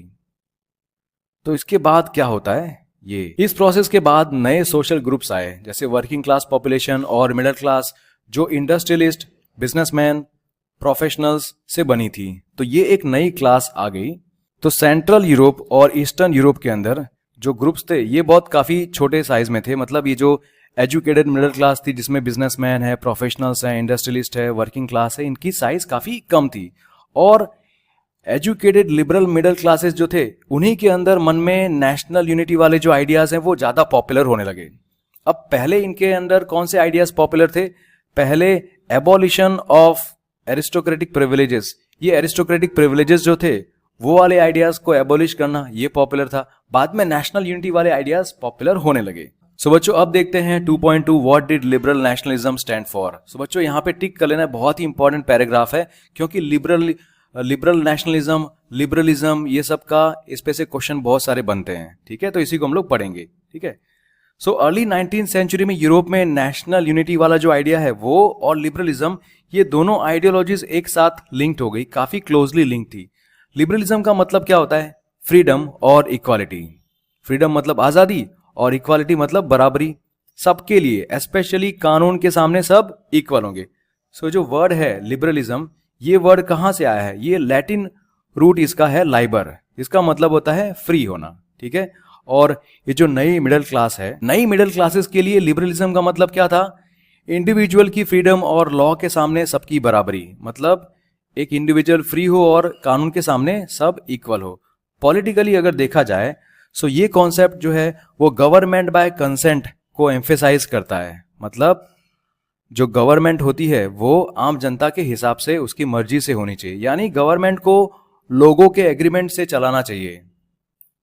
फ्रेंच रेवोल्यूशन के बाद लिबरलिज्म ने ऑटोक्रेसी और क्लरिकल प्रिविलेजेस को खत्म करने की बात की, एक कॉन्स्टिट्यूशन और रिप्रेजेंटेटिव गवर्नमेंट को प्रमोट किया। 19th सेंचुरी में लिबरल्स ने प्राइवेट प्रॉपर्टी के इनवायोलेबिलिटी को भी स्ट्रेस किया। इनवायोलेबिलिटी मतलब क्या होता है कि भाई अब प्राइवेट प्रॉपर्टी को छीना जा नहीं सकता, आप छीन नहीं सकते, मतलब प्राइवेट प्रॉपर्टी अब सेफ और सिक्योर होगी। तो आप बोलोगे सर इक्वालिटी बिफोर लॉ मतलब के कानून की नजर में सब इक्वल है, मतलब सब के सब सिटीजन्स को वोट करने का हक मिलेगा क्या? नहीं, ऐसा नहीं था। और यहां पे इसको भी टिक कर लेना, liberals stress the inviolability of private property, ठीक है, लिबरल्स इस बात को मानते थे। तो ये जो वर्ड है ना यहाँ पे कि भाई इक्वालिटी बिफोर लॉ, इसका मतलब कि कानून की नजर में सब इक्वल है क्या? नहीं, ऐसा नहीं, मतलब सबको वोटिंग का राइट नहीं मिलेगा। तो मैं ये पूरा पैराग्राफ समझाने जा रहा हूं, ध्यान देना बच्चों। सो लॉ के सामने बराबरी का मतलब ये नहीं कि यूनिवर्सल सफराज मिल जाएगा, सबको वोट करने का हक मिल जाएगा, ऐसा बिल्कुल नहीं था, ठीक है। और आपको पता होगा ना कि जब फ्रांस में रेवोल्यूशन हो रहा था तो उससे पहले पॉलिटिकल एक्सपेरिमेंट के अंदर लिबरल डेमोक्रेसी था, ठीक है। सो फ्रांस में जो पहला पॉलिटिकल एक्सपेरिमेंट था लिबरल डेमोक्रेसी का, वहां पे वोट और इलेक्शंस का हक सिर्फ प्रॉपर्टी वाले लोगों को था, प्रॉपर्टी वाले मैन को था। और प्रॉपर्टी के बिना जो भी लोग हैं, मैन हैं, विमेन हैं, उनको पॉलिटिकल राइट्स नहीं दिया गया था, है ना। तो इनको पॉलिटिकल राइट कब दिया गया था? थोड़े ही टाइम के लिए दिया गया था, जब जैकोबियन क्लब्स वाले पावर में आए थे ना, तब, ठीक है। और उस टाइम पे सब एडल्ट मेल्स को सफरेज का हक मिला, मतलब वोटिंग का राइट मिला था। लेकिन जब नेपोलियन आया तो फिर से कहानी उल्टी हो गई।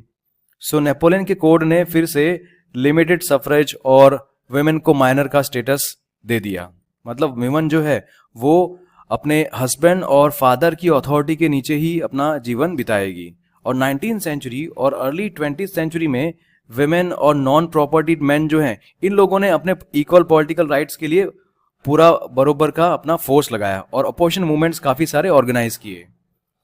ऑब्वियसली क्यों करेंगे? क्योंकि इन लोग को काफी साल से, काफी टाइम से इन लोग को पॉलिटिकल राइट्स मिल ही नहीं रहे, खाली उन्हीं लोग को पॉलिटिकल राइट्स मिल रहे हैं जो जिनके पास अपनी खुद की प्रॉपर्टी है, ठीक है। तो ये इंपॉर्टेंट हो गया कि लिबरल नेशनलिज्म में पॉलिटिकल या फिर पॉलिटिकली अगर देखा जाए तो क्या क्या था। अब बात करेंगे इकोनॉमिक स्फीयर में, ठीक है। इकोनॉमिक स्फीयर में लिबरलिज्म का मतलब क्या होता है? सो इकोनॉमिक स्फीयर के अंदर लिबरलिज्म का मतलब था मार्केट्स की फ्रीडम और स्टेट इंपोज रिस्ट्रिक्शंस को खत्म करना। ये इंपॉर्टेंट है, 1 मार्क्स में पूछा जा सकता है, हाँ 2 मार्क्स में, 3 मार्क्स में या 4 मार्क्स में भी पूछा जा सकता है। What did liberalism stand for, ठीक है, इकोनॉमिकली, पॉलिटिकली। तो मैं ये पूरा समझाने जा रहा हूं। सो 19th सेंचुरी में ये इमर्जिंग मिडिल क्लास की स्ट्रॉन्ग डिमांड थी। कौन सी डिमांड थी? Freedom of market and abolition of state impose restrictions on the movement of goods and capital. अब जर्मनी का एग्जांपल अगर ले तो यहां पे नेपोलियन के एडमिनिस्ट्रेटिव मेजर्स ने काउंटलेस स्मॉल प्रिंसिपलिटीज को 39 स्टेट्स के कॉन्फेडरेशन में बदल दिया था, कन्वर्ट कर दिया था। ये उसने बहुत अच्छा किया था। और इसी बात को आगे जाके जो कंजर्वेटिव्स जब आते हैं ना, तो उन्होंने भी इस बात को माना कि यार नेपोलियन ने कुछ काम तो बहुत अच्छे किए सही में। जो बच्चों यहाँ पे लिखा है ना, countless small principalities a confederation of 39 states, so बहुत सारी छोटी छोटी प्रिंसिपलिटीज थी, उसको उन्होंने 39 स्टेट्स में कन्वर्ट कर दिया था। अब देखो इसमें क्यों इसका फायदा हुआ, देखो, क्योंकि जो हर एक जो 39 स्टेट्स थे ना, हर स्टेट के पास में अपनी एक करेंसी थी, उनकी अपनी एक करेंसी थी और वेट्स और मेजर्स था। सो एक मर्चेंट जो कि 1833 में अगर वो हैम्बर्ग से न्यूरेमबर्ग जाता है कोई चीज बेचने के लिए, ठीक है, अपना कोई सामान बेचने के लिए, तो उसको 11 कस्टम बैरियर से गुजरना पड़ेगा और हर जगह पे उसको कस्टम ड्यूटी देनी पड़ेगी। कितना? 5%। हर एक ऑफिस पे 5% उसको देना पड़ेगा। गुड्स के वेट और मेजरमेंट के अकॉर्डिंग ड्यूटीज लगती थी। हर रीजन के अपने वेट्स और मेजर्स थे, इसलिए कैलकुलेशन में बहुत टाइम लगता था। ठीक है, यहाँ पे जो वेट्स और मेजरमेंट्स के लिए टाइम था बहुत ज्यादा लगता था, हर जगह पे उसको रुकना पड़ेगा, टाइम कंज्यूमिंग कैलकुलेशंस थी ये सब। जैसे इसमें एक एग्जांपल दिया है, फ्रैंकफर्ट में खरीदा गया जो कपड़ा होगा, कपड़े का LA 54.7 सेंटीमीटर होगा, वैसे मेंस में 55.1 सेंटीमीटर, न्यूरेमबर्ग में 65.6 सेंटीमीटर और फ्रीबर्ग में 53.5 सेंटीमीटर। सोचो ये कपड़े का यूनिट है L, ठीक है, टेक्सटाइल मटेरियल का, तो उसका हर जगह पे अलग अलग है, उसका मेजरमेंट हर जगह पे अलग अलग है। कितना कोई भी बिजनेसमैन कितना कंफ्यूज हो जाएगा ना। यहां से देखें, इस तरह की कंडीशंस की वजह से क्या होगा, किसी भी बिजनेसमैन को लगेगा ना यार ये तो सारे ऑब्स्टेकल्स है ना, हम ठीक से बिजनेस कर ही नहीं पाएंगे, ये सारे हमारे बीच में ऑब्स्टेकल्स आ रहे हैं। ओके, ये कंडीशंस नए कॉमर्शियल क्लासेस के लिए एक इकोनॉमिक एक्सचेंज और ग्रोथ में ऑब्स्टेकल्स थे। तो उन्होंने क्या सोचा, उन्होंने आर्ग्यू किया कि भाई एक यूनिफाइड इकोनॉमिक टेरिटरी होनी चाहिए, है ना। उन्होंने एक यूनिफाइड इकोनॉमिक टेरिटरी बनाने की डिमांड की, जहां गुड्स, पीपल और कैपिटल फ्रीली मूव कर सके। इसी प्रॉब्लम का सॉल्यूशन यहां पे लिखा है, ये इंपॉर्टेंट है, ठीक कर लेना, ये एमसीक्यूज में आ सकता है आगे। 1834, फिर यहाँ पे जो लिखा है ज़ुल्वरिन, वो मैं पढ़ाने जा रहा हूं। 1834 में प्रूशिया के इनिशिएटिव से एक कस्टम्स यूनियन या फिर ज़ुल्वरिन बना, जो मेजॉरिटी जर्मन स्टेट्स ने ज्वाइन कर लिया बाद में। अब इस यूनियन ने क्या क्या किया वो भी आपको पूछा जा सकता है, तो टिक कर लीजिएगा बेटा। इस यूनियन ने टैरिफ बैरियर्स को खत्म किया और करेंसीज की नंबर को 30 से घटाकर 2 कर दिया। तो पहले नंबर ऑफ करेंसीज 30 थी, बाद में उसको कम करके 2 पे ला दिया। रेलवेज का नेटवर्क भी क्रिएट हुआ जो मोबिलिटी को स्टिमुलेट करता, मतलब अब ज्यादा मूवमेंट फास्ट हो गया। इकोनॉमिक इंटरेस्ट को नेशनल यूनिफिकेशन के साथ जोड़ दिया। ठीक है, इकोनॉमिक इंटरेस्ट मतलब कि जो बिजनेसमैन चाहते हैं उस इंटरेस्ट को नेशनल को भी यूनिफाई करने के साथ साथ में दोनों आइडियाज को ज्वाइन कर दिया। इकोनॉमिक नेशनलिज्म का वेव वाइडर नेशनलिस्ट सेंटिमेंट्स को स्ट्रेंथन करता था, मतलब इकोनॉमिक नेशनलिज्म जो बढ़ रही थी उसके वजह से लोगों के मन में नेशनलिस्ट सेंटिमेंट्स भी और मजबूत होते जा रहे थे। तो ये वक्त के साथ और भी धीमे धीमे ग्रो होने लगे। अब बच्चों देखते हैं अगला topic 2.3, a new conservatism after 1815। 1815 में ऐसा क्या हुआ था कि वहां से फिर नई कंजर्वेटिज्म फिर से वापस आ गई, है ना, तो वो हम लोग पढ़ेंगे। तो इसमें क्या हुआ था, सबसे बड़ी इवेंट ये थी कि नेपोलियन को हरा दिया गया। ठीक है, 1815 में मैं यहां से पढ़ रहा हूं, with the defeat of Napoleon in 1815 European governments ने कंजर्वेटिज्म के स्पिरिट को फॉलो किया, मतलब वो लोग सब फिर से वापस वही पुराने राजा महाराजाओं का दौर वापस लाना चाहते थे, कंजर्वेटिज्म। ठीक है, कंजर्वेटिव्स क्या मानते थे, वो यहां से क्वेश्चन आ सकता है कि कंजर्वेटिव्स क्या मानते थे, उनके क्या बिलीफ थे, वो किन चीजों को लाना चाहते थे और किन चीजों को हटा देना चाहते थे। तो ये यहां से क्वेश्चन आ सकता है, सो प्लीज इसको टिक कर लीजिएगा बच्चों। ठीक है, जो भी मैं आपको समझाने जा रहा हूं, कंजर्वेटिव्स क्या मानते थे यहां से देखिएगा। ठीक है, सो कंजर्वेटिव्स का बिलीफ था कि पुराने ट्रेडिशनल इंस्टीट्यूशंस जैसे कि मोनार्की है, चर्च है, सोशल हायरार्की है, प्रॉपर्टी है, फैमिली है, इन सबको अच्छे से बचा के रखना चाहिए। उन्होंने देखा कि नेपोलियन के चेंजेस से, मॉडर्नाइजेशन से ट्रेडिशनल इंस्टीट्यूशंस जैसे मोनार्की और भी स्ट्रेंथन हो जाएगी और भी मजबूत हो सकती है। तो जो भी काम नेपोलियन ने अच्छा किया था ना, जो उनको लगा, कंजर्वेटिव्स को जो लगा यार नेपोलियन ये वाला काम तो बहुत अच्छा किया है, उन सारी चीजों को रखा, क्योंकि उनसे उनकी जो ऑटोक्रेटिक मोनार्की है वो और भी ज्यादा मजबूत हो जाएगी। जैसे मॉडर्न आर्मी, ठीक है, efficient bureaucracy, dynamic economy, abolition of feudalism, serfdom, इन सब से इन्हीं लोगों को फायदा होगा। तो इन सब से जो इनकी मोनार्की है, ऑटोक्रेटिक मोनार्की, उसको मजबूती मिलेगी। तो ऐसी चीजों को इन्होंने रखा। अब बच्चों ध्यान देना, यहाँ पे एक एमसीक्यू बन सकता है कि 1815 में ऐसा क्या हुआ था। 1815 में जो बाकी सारी यूरोपियन पावर्स थी ना, जैसे ब्रिटेन, रशिया, प्रूशिया, ऑस्ट्रिया, इन सब ने मिलके नेपोलियन को हराया था। तो ये लोग हराने के बाद फिर मिलते हैं वियना में और यहाँ पे फिर डिसाइड करते हैं कि भाई यूरोप का क्या करना चाहिए। अब किसको कितना हिस्सा देना चाहिए, क्या करना चाहिए। अब इस मीटिंग के जो मेन हेड थे वो थे ऑस्ट्रियन चांसलर ड्यूक मेटरनिश, ठीक है, इसको भी टिक कर लेना बेटा। तो नेपोलियन को किसने हराया था, उसको याद रखने के लिए ये याद रखो, PRAB, है ना, प्राग। P से प्रूशिया, R से रशिया, A से ऑस्ट्रिया, B से ब्रिटेन। इन लोगों ने मिलके 1815 में at the battle of Waterloo Napoleon को हराया था, ठीक है। तो उसके बाद का ये पैराग्राफ पूरा है वो मैं समझाने जा रहा हूं। सो यहाँ पे जितने भी डेलीगेट्स जो मिलते हैं ना, उन लोगों ने ट्रीटी ऑफ वियना 1815 बनाई, ठीक है। तो ये ट्रीटी ऑफ वियना इंपॉर्टेंट है, इसके ऊपर से क्वेश्चन आता है कि ट्रीटी ऑफ वियना जो है उसको एक्सप्लेन करो, उसके हिसाब से क्या क्या हुआ, ठीक है।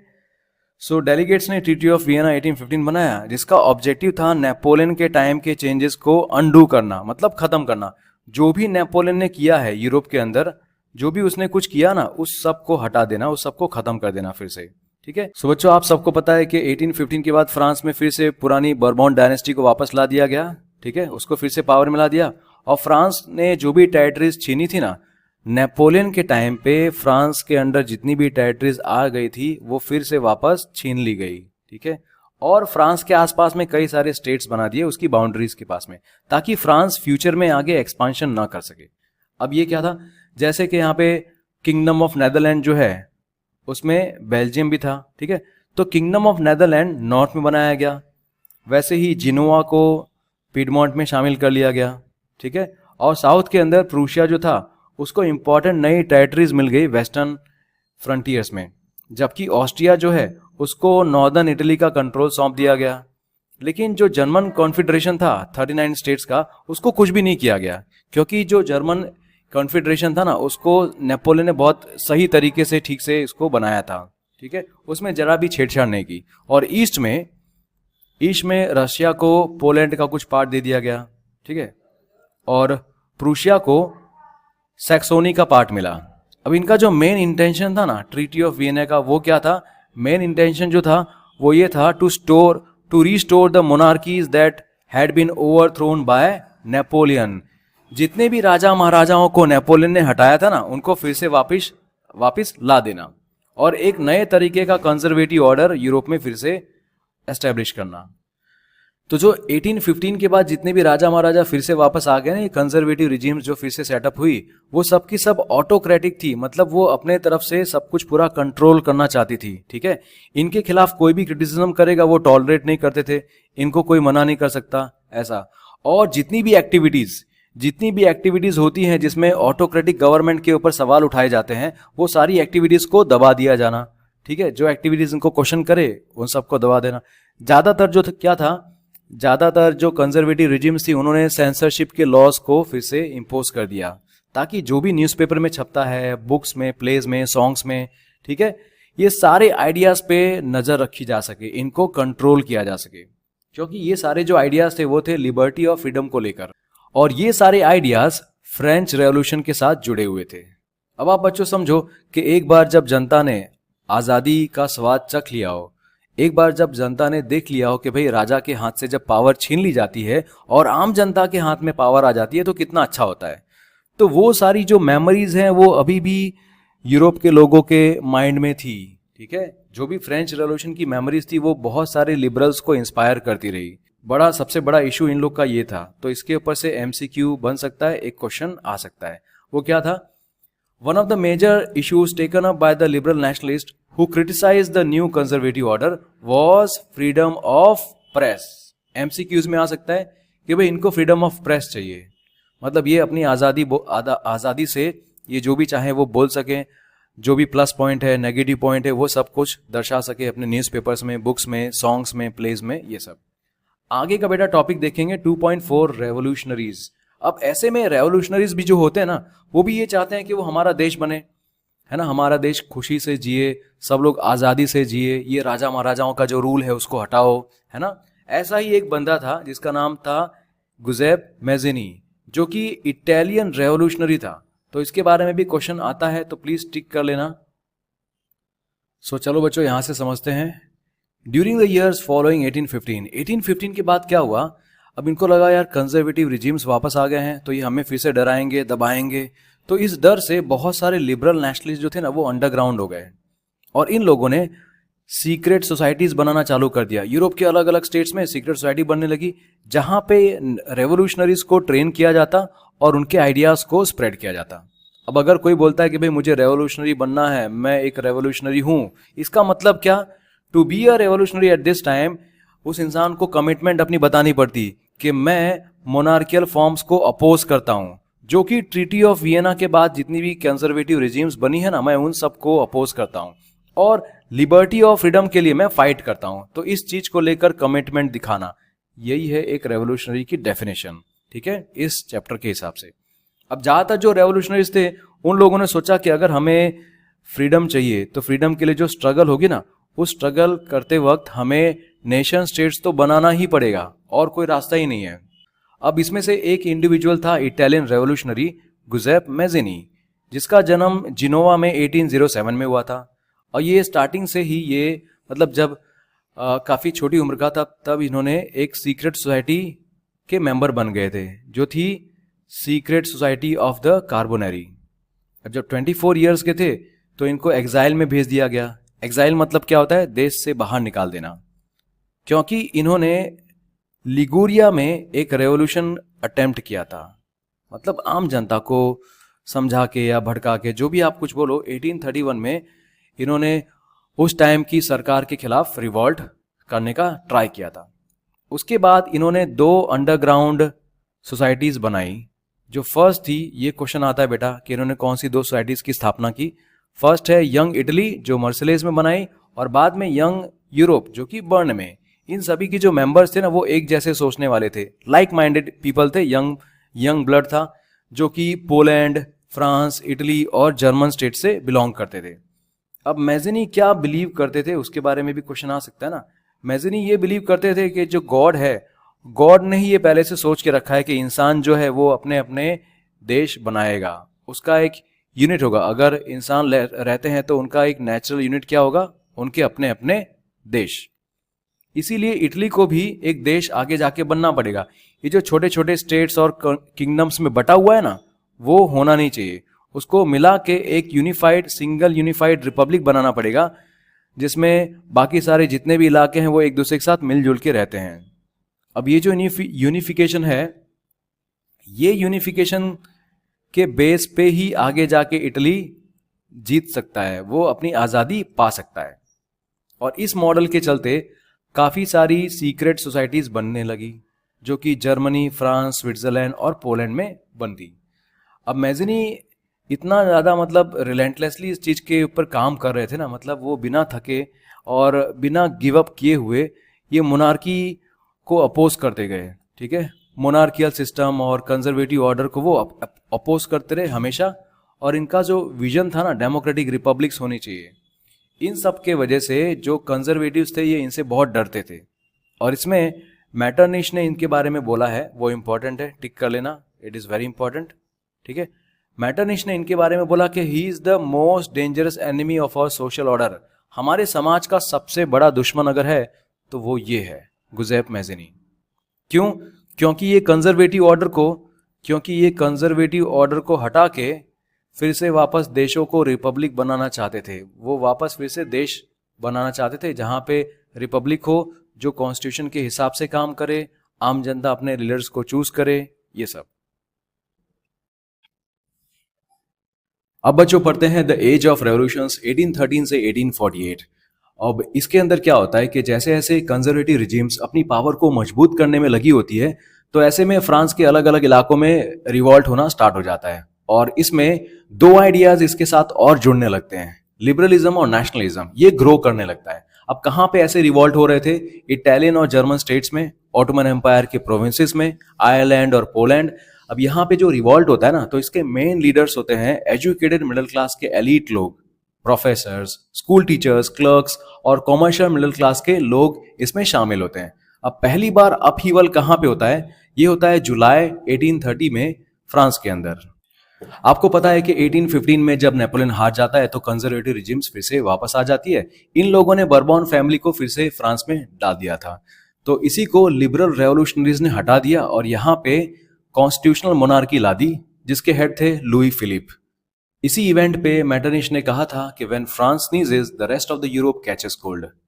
और जुलाई रेवोल्यूशन के बाद ब्रुसेल्स में भी चिंगारी उठती है, ब्रुसेल्स में भी अपराइजिंग होती है और बेल्जियम अपने आप को यूनाइटेड किंगडम ऑफ नेदरलैंड से अलग कर लेता है। सो एक और इवेंट जिससे नेशनलिस्ट फीलिंग्स को मोबिलाइज किया गया था वो थी ग्रीक वॉर ऑफ इंडिपेंडेंस।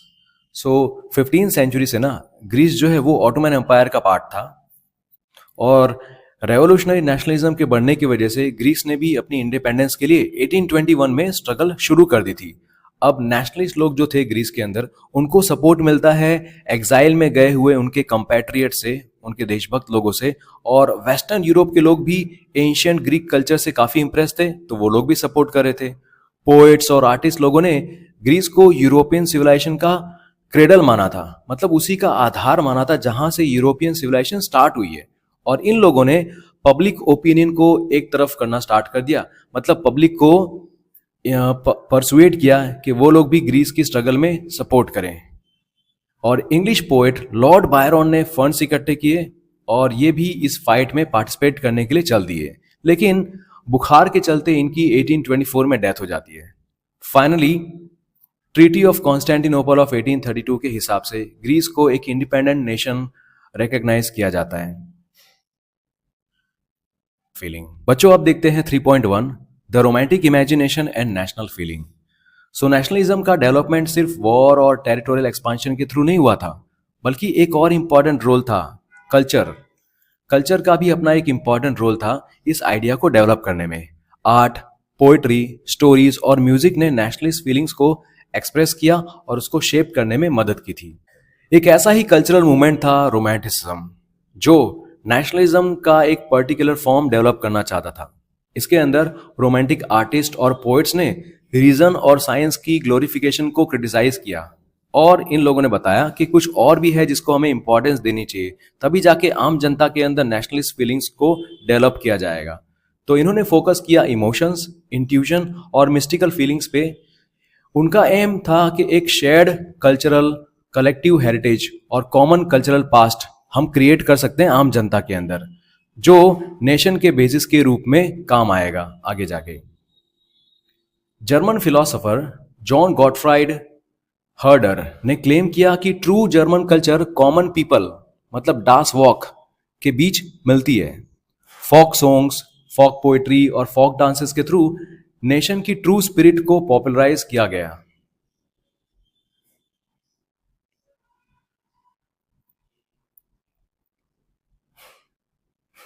इसलिए फोक कल्चर को कलेक्ट और रिकॉर्ड करना नेशन बिल्डिंग के प्रोजेक्ट के लिए बहुत ही जरूरी समझा गया। वर्नैक्युलर लैंग्वेज और लोकल फोकलोर को कलेक्ट करने का मकसद सिर्फ एंशिएंट नेशनल स्पिरिट को रिकवर करना नहीं था, बल्कि मॉडर्न नेशनलिस्ट मैसेज को इलिटरेट ऑडियंस तक पहुंचाने का भी था। ये खास करके पोलैंड में जरूरी था, जिसे 18th सेंचुरी के एंड में ग्रेट पावर्स रशिया, प्रूशिया और ऑस्ट्रिया ने पार्टीशन कर दिया था। सो पोलैंड अब एक इंडिपेंडेंट टेरिटरी नहीं था, लेकिन फिर भी नेशनल फीलिंग्स म्यूजिक और लैंग्वेज के थ्रू जिंदा रखते गए। इसमें एक इंपॉर्टेंट कैरेक्टर है, इनका नाम नोट कर लीजिए और अंडरलाइन कर लीजिए, कैरोल कर्पिंस्की। फॉर एग्जाम्पल, इन्होंने अपने ओपेराज और म्यूजिक के थ्रू नेशनल स्ट्रगल को सेलिब्रेट किया और फोक डांसेस जैसे कि पोलनेज और मजूरका को नेशनलिस्ट सिंबल्स बना दिया। अब जो आगे देखते हैं, यहाँ पे जो पैराग्राफ आएगा वो लैंग्वेज को लेकर है कि कैसे एक देश अपने लैंग्वेज के लिए स्ट्रगल करता है और लैंग्वेज को ही हथियार बना लेता है डोमिनेंट कंट्री के साथ लड़ने के लिए। सो लैंग्वेज भी नेशनलिस्ट सेंटिमेंट को डेवलप करने में इंपॉर्टेंट रोल प्ले करती है। इसके ऊपर से क्वेश्चन आता है, तो प्लीज ये पैराग्राफ पूरा टिक कर लीजिएगा। रशियन ऑक्यूपेशन के बाद पॉलिश लैंग्वेज स्कूल से हटा दी गई और रशियन लैंग्वेज को इम्पोज कर दिया गया। 1831 में रशियन रूल के अगेंस्ट एक आर्म्ड रेबेलियन हुआ था, लेकिन अल्टीमेटली उसको क्रश कर दिया गया था। इसके बाद पोलैंड में क्लर्जी के मेंबर्स ने लैंग्वेज को नेशनल रेजिस्टेंस का वेपन बना लिया। मतलब इन लोगों ने बोला कि भाई अगर हमने लड़ना है तो हम लैंग्वेज को ही अपना एक हथियार बना लेंगे और इनके खिलाफ लड़ेंगे। पॉलिश को चर्च गैदरिंग्स और रिलीजियस इंस्ट्रक्शंस के लिए यूज किया गया। एज अ रिजल्ट इसके वजह से क्या हुआ कि कई सारे जो प्रीस्ट हैं और बिशप्स हैं, इनको रशियन अथॉरिटीज ने जेल में डाल दिया या तो फिर साइबेरिया भेज दिया एज अ पनिशमेंट, क्योंकि इन लोगों ने रशियन लैंग्वेज को यूज नहीं किया था प्रीच करने के लिए, इसलिए सो पोलिश का यूज रशियन डोमिनेंस के अगेंस्ट स्ट्रगल का सिंबल बन गया था। तो इसमें से बच्चों क्वेश्चन आता है कि कैसे लैंग्वेज को एक हथियार के तरीके से यूज किया गया, पोलिश लोगों ने कैसे उसको यूज किया, कैसे पोलिश को एक सिंबल बना दिया रशियन डोमिनेंस के स्ट्रगल के रूप में। आगे देखते हैं 3.2 hunger, hardship and popular revolt. 1830s के दौरान यूरोप में इकोनॉमिक हार्डशिप बहुत ज्यादा बढ़ गई थी। 19th सेंचुरी के हाफ में ना यूरोप की पॉपुलेशन बहुत ही तेजी से बढ़ी। ज्यादातर कंट्रीज में जॉब मांगने वाले ज्यादा थे और नौकरियां कम थी। तो गांव वाले जो लोग हैं वो सिटीज में आ जाते हैं, माइग्रेट कर जाते हैं और सिटीज में अपने स्लम्स बना के रहने लगते हैं। तो बहुत ज्यादा ओवर क्राउडेड स्लम्स हो गई थी और स्मॉल प्रोड्यूसर्स जो टाउन में थे उन्हें इंग्लैंड से आने वाले चीप मशीन मेड गुड्स से स्टिफ कंपटीशन का सामना करना पड़ता था, क्योंकि इंग्लैंड में अब इंडस्ट्रियल रेवोल्यूशन आ चुका था। तो वहां से मशीन से बने हुए जो सामान थे वो बहुत ही ज्यादा अच्छी क्वालिटी के थे और सस्ते भी थे। सो इंग्लैंड में इंडस्ट्रियलाइजेशन ज्यादा एडवांस था और टेक्सटाइल प्रोडक्शन ज्यादातर होम्स या स्मॉल वर्कशॉप्स में होती थी और सिर्फ थोड़ी ही मशीन्स का यूज होता था। जहां एरिस्टोक्रेसी अभी भी पावर में थी, मतलब जहां अभी भी राजा महाराजाओं का राज था ना, तो वहां पे पीजेंट्स को फ्यूडल ड्यूज और ऑब्लिगेशंस का बर्डन उठाना पड़ता था। फूड प्राइसेस के बढ़ने या बैड हार्वेस्ट के चलते वाइड स्प्रेड पॉपरिज्म टाउन और कंट्रीज में फैल गई। पॉपरिज्म मतलब होता है बहुत हद बिना की गरीबी। सो 1848 ना एक ऐसा ही ईयर था जब हद बिना की गरीबी आम जनता में फैल चुकी थी। फूड के प्राइसेस बढ़ गए थे। फूड शॉर्टेजेस और वाइड स्प्रेड अनएम्प्लॉयमेंट की वजह से पेरिस के लोग रोड पे आ गए थे और बैरिकेड्स बनाए गए और लुई फिलिप को वहां से भागना पड़ा था। नेशनल असेंबली ने फिर से देश को रिपब्लिक बना दिया था और ऐसे में 21 साल के ऊपर के जितने भी एडल्ट मेल्स थे उनको सफराज दिया, मतलब राइट टू वोट दे दिया। राइट टू वर्क भी गारंटी किया गया था और एम्प्लॉयमेंट प्रोवाइड करने के लिए नेशनल वर्कशॉप्स भी सेटअप की गई थी। पहले 1845 में सिलेसिया के वीवर्स ने रिवॉल्ट किया उन कॉन्ट्रैक्टर्स के अगेंस्ट जो उन्हें रॉ मटेरियल सप्लाई करते थे और फिनिश्ड टेक्सटाइल्स के ऑर्डर्स देते थे, लेकिन पेमेंट्स को बहुत ही ज्यादा कम कर दिया था। इन सभी विलेजेस में जहां 18,000 जितने लोग रहते हैं, तो यहाँ पे कॉटन वीविंग सबसे बड़ा ऑक्यूपेशन है। अब यहाँ पे वर्कर्स की हालत बहुत खराब हो गई थी और कॉन्ट्रैक्टर्स ने इसी बात का फायदा उठाया था, क्योंकि कॉन्ट्रैक्टर को पता है कि इन वर्कर्स को जॉब की बहुत ही रिक्वायरमेंट है, तो इसलिए इन्होंने गुड्स के प्राइसेस को बहुत कम कर दिया था। अब एक इंसिडेंट होता है 4 जून 2 बजे। एक बड़ा सा क्राउड वीवर्स का अपने घरों से निकलता है और कॉन्ट्रैक्ट के मैंशन की तरफ बढ़ता है। उनको हायर वेजेस की डिमांड होती है और इनको तो पहले डराया गया, धमकाया गया। तो इसके बाद क्या होता है कि एक ग्रुप जो होता है वो मैंशन में एंटर कर जाता है और वहां की आलीशान विंडो पेन्स, फर्नीचर और पोर्सिलेन को तोड़ देता है। दूसरा ग्रुप जो होता है वो स्टोर हाउस में घुस जाता है और वहां पे कपड़े के सप्लाईज हैं उनको लूट के भाग जाता है। कॉन्ट्रैक्टर अपनी फैमिली के साथ एक नेबरिंग विलेज में चला जाता है जहां पे उसको शेल्टर नहीं मिलता और उसके 24 घंटे के बाद आर्मी से वो रिक्वेस्ट करता है, तो आर्मी उसको सपोर्ट करती है और इसी एक्सचेंज में 11 वीवर्स को शूट कर दिया गया। 1848 the revolution of the liberals. So 1848 में यूरोप के कई देशों में गरीबी, बेरोजगारी और स्टार्विंग पीजेंट्स और वर्कर्स के रिवॉल्ट हो रहे थे। तो दूसरी तरफ एक और रेवोल्यूशन चल रहा था, वो था एजुकेटेड मिडिल क्लास के द्वारा। ये लोग उसके लीडर थे। सो फरवरी 1848 की जो इवेंट्स थी उसके वजह से फ्रांस के अंदर मोनार्की फिर से चली गई थी।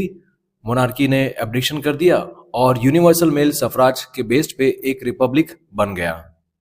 सो जहां इंडिपेंडेंट नेशंस नहीं थे जैसे Germany, Italy, Poland, Austro Hungarian empire, यहाँ पे लिबरल मिडिल क्लासेस ने कॉन्स्टिट्यूशनलिज्म की डिमांड्स के साथ साथ नेशनल यूनिफिकेशन को भी साथ में शामिल कर लिया। उन्होंने बढ़ती हुई पॉपुलर अनरेस्ट का फायदा उठाकर एक नेशन स्टेट बनाने के लिए अपने डिमांड्स को पुश किया, जैसे कॉन्स्टिट्यूशन, फ्रीडम ऑफ प्रेस और फ्रीडम ऑफ एसोसिएशन। तो बच्चों आप क्लियरली देख सकते हो कि कैसे लिबरल्स ने आम लोगों का इसमें फायदा उठाया। फायदा तो नहीं, मतलब आम लोगों को भी इसमें शामिल कर लिया, क्योंकि इसके अंदर सभी की भलाई थी।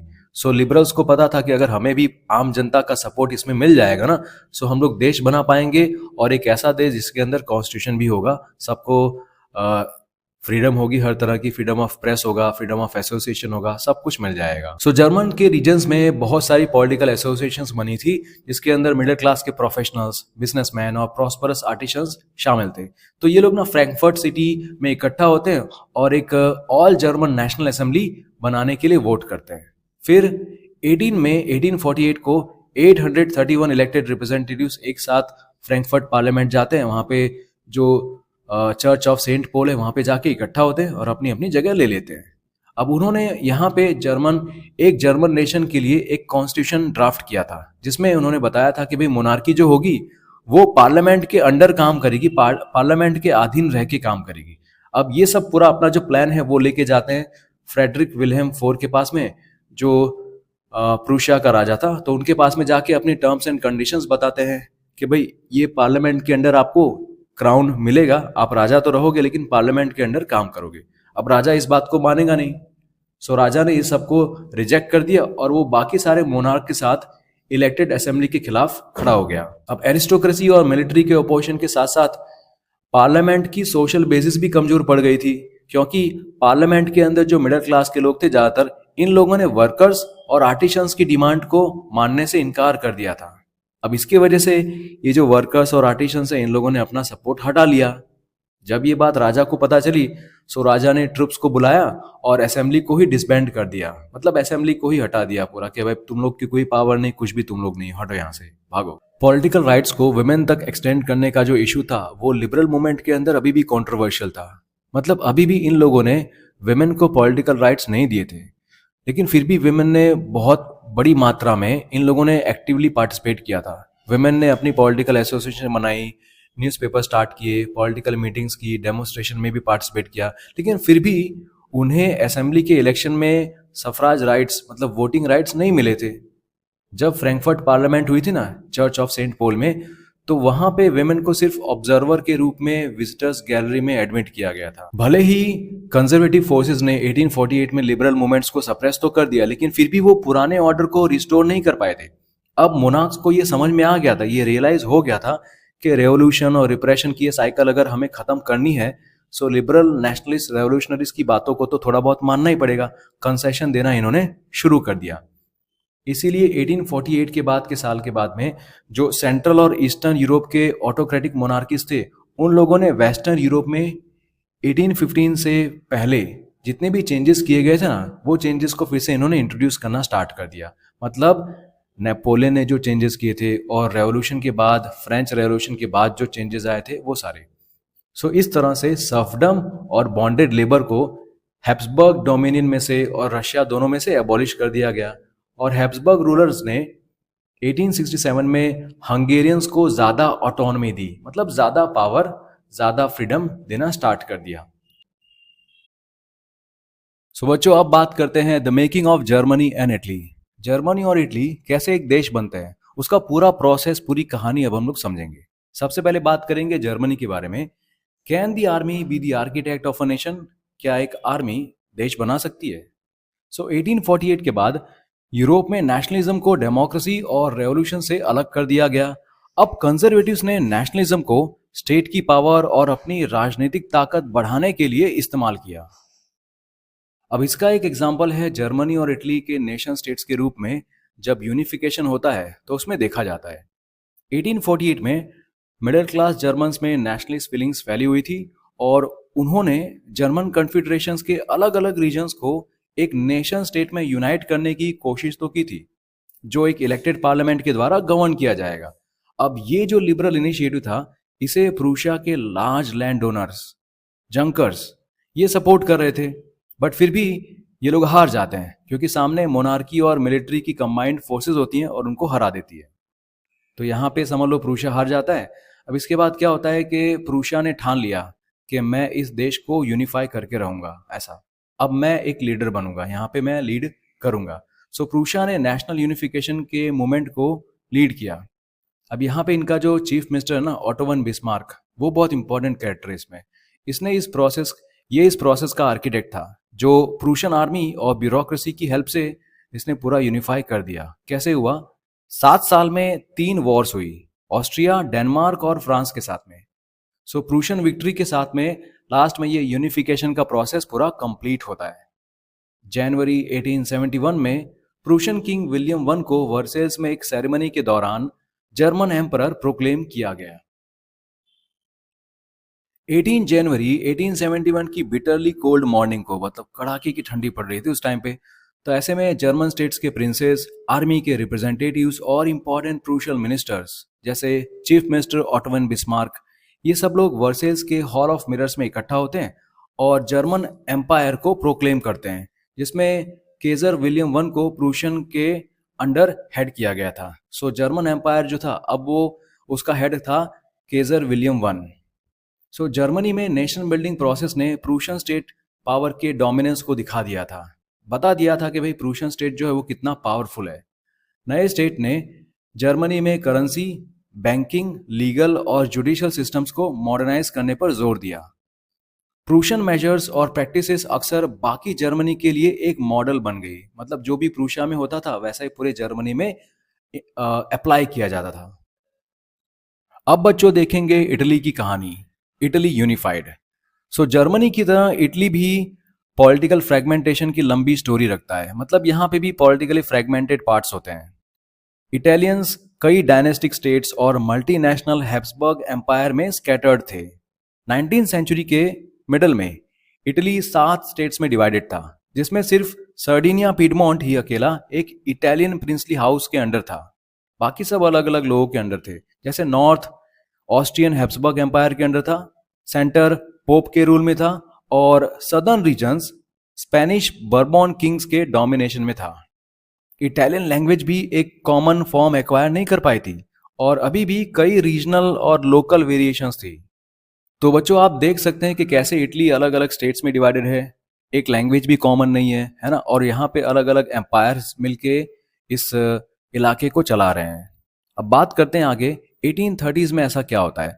आपको पता है जर्मनी में भी एक चीफ मिनिस्टर है, ठीक है, तो यहाँ पे भी एक है, तो दोनों कैरेक्टर्स इंपॉर्टेंट है, दोनों के ऊपर से क्वेश्चन आते हैं। सो 1830s में गुज़ैप मैज़िनी ने एक कोहेरेंट प्रोग्राम बनाने की कोशिश की थी एक यूनिटरी इटालियन रिपब्लिक के लिए, और इसके गोल्स को डिसएमिनेट करने के लिए यंग इटली नाम की सीक्रेट सोसाइटी भी फॉर्म की थी। आपको पता है कि गुज़ैप मैज़िनी ने पहले ट्राई किया था ना इटली बनाने के लिए, तो उसने सब सीक्रेट सोसाइटी भी फॉर्म की थी, अलग अलग चीजें की थी, बट वो गोल उस टाइम पे अचीव नहीं हो पाया था। सो 1831 और 1848 में रेवोल्यूशनरी अपराइजिंग्स का सारी फेल हो गई थी। उसके बाद सर्डिनिया पीडमोंट के ruler king Victor Emmanuel two ने इटालियन स्टेट्स को यूनिफाई करने की जिम्मेदारी ले ली थी। वॉर के जरिए क्या करेंगे, वॉर लड़ेंगे और वॉर लड़ के ही हम सबको यूनिफाई कर देंगे। वैसे ही आपको पता है कि जर्मनी में जब जर्मनी को यूनिफाई करना था तो किसने जिम्मेदारी अपने हाथ में ली थी, प्रूशियन स्टेट ने। वैसे यहाँ पे सर्डिनिया पीडमोंट के रूलर ने, किंग विक्टर इमैनुअल टू ने। अब इस रीजन के रूलिंग एलाइट्स के नजरिए से एक यूनिफाइड इटली, बाकी जैसे इसमें इकोनॉमिक डेवलपमेंट है और पॉलिटिकल डोमिनेंस, इस सब की पॉसिबिलिटी बहुत ज्यादा बढ़ जाएगी। अगर मतलब इटली यूनिफाई हो जाएगा तो इकोनॉमिक डेवलपमेंट और पॉलिटिकल डोमिनेंस की पॉसिबिलिटी आराम से हो पाएगी। सो बच्चों अब यहाँ पे बात करते हैं चीफ मिनिस्टर केवॉर की। यहाँ पे इनका बहुत ही बड़ा रोल है, ठीक है। इसमें क्या होता है कि इटली उस समय ना छोटे छोटे अलग अलग स्टेट्स में बटा हुआ था, तो हर स्टेट का अपना अपना अलग राजा था। तो केवॉर जो कि सर्डिनिया पीडमोंट स्टेट के चीफ मिनिस्टर थे ना, वो समझ गए थे कि इटली को एक करने के लिए सबसे पहले एक मजबूत स्टेट की जरूरत पड़ेगी जो सबके साथ सबको एक साथ जोड़ सके। अब केवॉर ने क्या क्या किया था उसको सिंपल वर्ड्स में पहले समझ लेते हैं। उन्होंने अपने स्टेट को स्ट्रांग बनाया, इकोनॉमी, आर्मी और गवर्नमेंट को मॉडर्नाइज किया। उन्होंने समझा कि सिर्फ अपने दम पर इटली को एक नहीं किया जा सकता, इसलिए उन्होंने फ्रांस के साथ दोस्ती बनाई, क्योंकि उनको फ्रेंच लैंग्वेज आती थी ना अच्छे से, इसलिए। सो केवॉर ने ऑस्ट्रिया को, जो इटली के कुछ हिस्सों पर कब्जा करके बैठा था ना, उसको बाहर निकालने की प्लानिंग की। उन्होंने फ्रांस की मदद से ऑस्ट्रिया के अगेंस्ट जंग लड़ी और इटली के कुछ स्टेट्स को आजाद कराया। तो यहाँ पे लिखा हुआ ना कि यहाँ पे इन्होंने ऑस्ट्रिया के खिलाफ जंग लड़ी 1859 में और जीत गए। और उनके चालाक दिमाग और प्लानिंग से धीरे धीरे इटली के कई हिस्सों को एक किया गया। अब जो केवॉर की जो फ्रेंच प्रोफिशिएंसी थी उसने इसमें कैसे हेल्प किया होगा, कैसे एक लैंग्वेज का नॉलेज एक इंसान को हेल्प कर सकता है। सो केवॉर को फ्रेंच लैंग्वेज अच्छी तरह से आती थी। अब उस जमाने में फ्रांस यूरोप की एक बहुत बड़ी ताकत था और फ्रेंच भाषा डिप्लोमेसी का एक इम्पॉर्टेंट जरिया थी। केवॉर ने अपनी फ्रेंच लैंग्वेज स्किल्स का यूज करके फ्रांस के एम्परर, उस टाइम पे नेपोलियन थ्री फ्रांस के एम्परर थे, सो उनकी उनकी बातचीत बातचीत की और उसको इटली की मदद करने के लिए मना लिया। इटली को एक होना बहुत जरूरी है और पॉलिटिकल एग्रीमेंट्स भी आसानी से हो सके। तो देख सकते बच्चों, इस तरह से इस मिनिस्टर ने कैसे अपने देश को एक करने के लिए टैक्टफुली, बिना हथियार उठाए टैक्टफुली अपने देश को एक करने का ट्राई किया। इसमें एक और बंदा है जो इंपॉर्टेंट है, उसका नाम है गुज़ैप गैरिबाल्डी। सो रेगुलर ट्रूप्स के अलावा एक large number of armed volunteers जो गुज़ैप गैरिबाल्डी की लीडरशिप में थे, ये लोग भी बैटल में उतरते हैं और शामिल हो जाते हैं। 1860 में ये लोग साउथ इटली और किंगडम ऑफ टू सिसिलीज में मार्च किए और लोकल पीजेंट्स का सपोर्ट जीतकर स्पेनिश रूलर्स को वहां से भगा दिया। 1861 में विक्टर इमैनुअल II को यूनाइटेड इटली का किंग प्रोक्लेम किया गया। लेकिन इटली की बहुत सी पॉपुलेशन जिसमें लिटरेसी रेट बहुत ही कम था, वो लोग तो पढ़ लिख सकते नहीं थे ठीक से, सो लिबरल नेशनलिस्ट आइडियोलॉजी के बारे में उनको कुछ पता ही नहीं था। सदर्न इटली के पीजेंट जो थे, जो गैरिबाल्डी का सपोर्ट कर रहे थे ना, उनको ये लगा कि जो इटालिया है, ला इटालिया के बारे में उन्होंने कभी सुना ही नहीं था और उन्हें लगा कि ला इटालिया विक्टर इमैनुअल की वाइफ थी। अब बात करते हैं the strange case of Britain की 4.3 में। तो कुछ स्कॉलर्स का कहना है कि नेशन या नेशन स्टेट का मॉडल ग्रेट ब्रिटेन है। ब्रिटेन में नेशन स्टेट की फॉर्मेशन कोई अचानक हमला या फिर किसी रेवोल्यूशन का रिजल्ट नहीं था, ये एक लंबा प्रोसेस था और उस लंबे प्रोसेस का एक रिजल्ट था। सो 18th सेंचुरी के पहले ब्रिटेन में कोई नेशन या फिर ब्रिटिश नेशन जैसा कुछ था ही नहीं। ब्रिटिश आइल्स के लोगों की प्राइमरी आइडेंटिटीज एथनिक थी, जैसे इंग्लिश, वेल्श, स्कॉट और आयरिश, ये 4 तरह के लोग यहाँ पे रहते थे। इन सब एथनिक ग्रुप्स की अपनी कल्चरल और पॉलिटिकल आइडेंटिटी, ट्रेडिशंस थी। लेकिन जैसे जैसे इंग्लिश नेशंस की वेल्थ, इंपॉर्टेंस और पावर बढ़ती गई, ये अपनी इन्फ्लुएंस दूसरे आइलैंड्स के नेशंस पर एक्सटेंड कर पाई। मतलब दूसरे के ऊपर ये इन्फ्लुएंस कर पाए क्योंकि इनके पास में पावर और पैसा काफी आ चुका था। सो 1688 में मोनार्की से पावर सीज करके इंग्लिश पार्लियामेंट ने एक नेशन स्टेट को फॉर्ज किया, मतलब एक नेशन स्टेट बनाया मोनार्की से पावर छीनकर, जिसमें इंग्लैंड सेंट्रल था। एक्ट ऑफ यूनियन 1707 के थ्रू इंग्लैंड और स्कॉटलैंड के बीच United Kingdom of Great Britain का फॉर्मेशन होता है। सो यहाँ पे जो यूके हम बोलते हैं, United Kingdom of Great Britain, इसमें कौन है?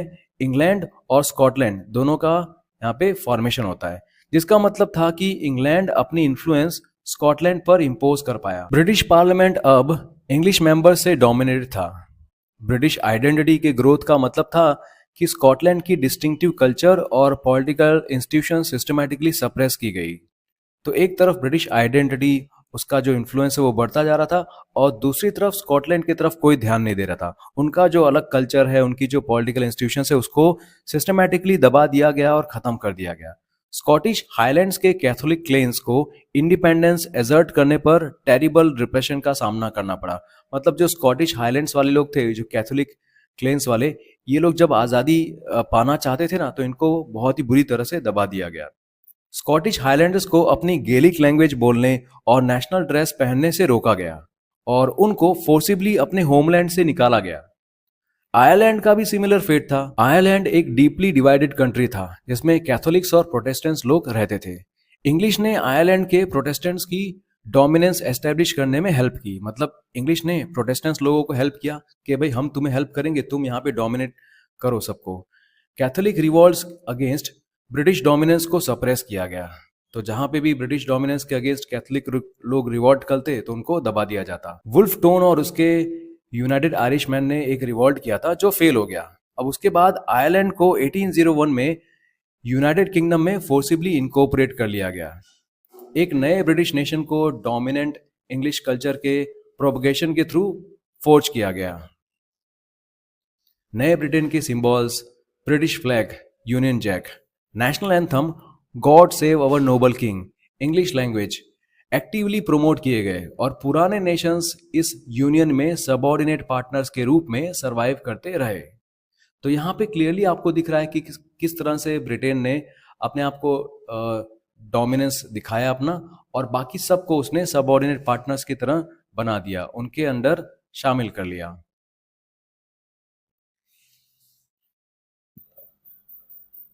सो बच्चों आप देखते हैं टॉपिक 5, विजुअलाइजिंग द नेशन। जब किसी राजा को उसके फोटो या मूर्ति के जरिए दिखाना आसान होता है तो एक पूरे देश को कैसे दिखाया जाए। 18th और 19th सेंचुरी के आर्टिस्ट ने इसका हल, इसका सॉल्यूशन निकाल दिया पर्सोनिफिकेशन से। इसका मतलब था कि उन्होंने देश को एक इंसान के रूप में दिखाया। ज्यादातर देश को एक महिला के रूप में दिखाया गया है। ये जो महिला का रूप था वो किसी असली औरत का चित्र नहीं था, बल्कि ये एक सोच थी, देश को एक जीवित रूप देने की कोशिश थी। इस तरह की महिला को एलिगोरी कहा गया, जिसमें किसी विचार को एक इंसान के रूप में दिखाया जाता है। ये जो फीमेल फिगर है उसी को हम लोग एलिगोरी बोलते हैं। Female figure became an allegory of the nation. French revolution के समय आर्टिस्ट ने महिला की छवि का यूज किया ताकि लिबर्टी, जस्टिस और रिपब्लिक जैसे विचारों को दिखाया जा सके। इन विचारों को कुछ खास सिंबल्स के जरिए दिखाया गया था, जैसे लिबर्टी को लाल टोपी और टूटी हुई जंजीर से, और जस्टिस को एक आंखों पर पट्टी बंधी हुई औरत के रूप में तराजू पकड़े होती है। इस तरह की फोटोज आपने देखी होगी। और 19th सेंचुरी के जो आर्टिस्ट थे उन्होंने भी इसी तरह का उपयोग किया देश को दिखाने के लिए। फ्रांस में इस महिला का नाम मैरियन रखा गया। ये नाम एक लोकप्रिय क्रिश्चियन नाम था जो लोगों के देश के सोच को दिखाता था। मैरियन के रूप में लिबर्टी और रिपब्लिक को दिखाया गया था, उसकी क्वालिटीज को दिखाया गया, जैसे लाल टोपी, 3 रंग का झंडा और एक छोटा बैच जिसे हम कॉकेड कहते हैं। मैरियन के पुतले, स्टैचूज को पब्लिक जगहों पर लगाया गया था, पब्लिक स्क्वायर्स पर लगाया गया है, ताकि लोगों के मन में एकता का भाव जगाया जा सके और देश से जुड़ने के लिए प्रेरित किया जा सके। उसकी छवि यानी इमेजेस को सिक्के और टिकट पर भी छापा गया था। इसी तरह जर्मनी में भी एक महिला रूप बताया गया जिसका नाम था जर्मेनिया। तस्वीरों में जर्मेनिया अपने सिर पर शानदार ओक ट्री के पत्तों का मुकुट पहनती थी, क्योंकि जर्मनी में ओक के पेड़ को वीरता का प्रतीक माना जाता था। मतलब ओक का जो पेड़ था उसे हीरोइज्म का सिंबल माना जाता। तो बच्चों इसमें क्वेश्चन आ सकता है, what is allegory? An abstract idea is expressed through a person और अ थिंग।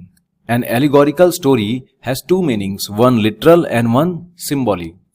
और दूसरा यहाँ पे जो फोटो आपको दिख रहा है वो किसका फोटो है? वो है जर्मेनिया का फोटो, राइट? यहाँ पे लिखा है ना Germania, Philipp Veit, right? Artist ने पेंटिंग प्रिपेयर की थी जर्मेनिया के लिए, उसमें कॉटन बैनर पोस्ट ने बनाया था, राइट? इसको चर्च ऑफ सेंट पॉल में टांगा जाना था, जो फ्रैंकफर्ट की पार्लियामेंट थी ना, मार्च 1848 उस टाइम पे। और ऊपर जो आपको फोटो दिया है वो पोस्टेज स्टैम्प 1850 का, जिसके अंदर मैरियन का फिगर बताया गया है for the Republic of France. यहाँ पे मैरियन, फिर जर्मेनिया, इन सब के बारे में क्वेश्चन आ सकता है। और आर्टिस्ट लोगों ने इस एलिगोरी को क्यों चूज किया वो भी आ सकता है। बढ़ते हैं अगले टॉपिक पे। बच्चों आगे के टॉपिक पढ़ने से पहले एक बार देख लेते हैं, यहाँ पे कुछ इंपॉर्टेंट दिया हुआ। देखो, मीनिंग्स ऑफ द सिंबल्स, एक तरफ यहाँ पे एट्रीब्यूट दिया हुआ है और उसका सिग्निफिकेंस। बच्चों इसको भी याद कर लीजिएगा, टिक कर लीजिएगा, क्योंकि ये क्वेश्चंस आ सकते हैं 1 मार्क्स में।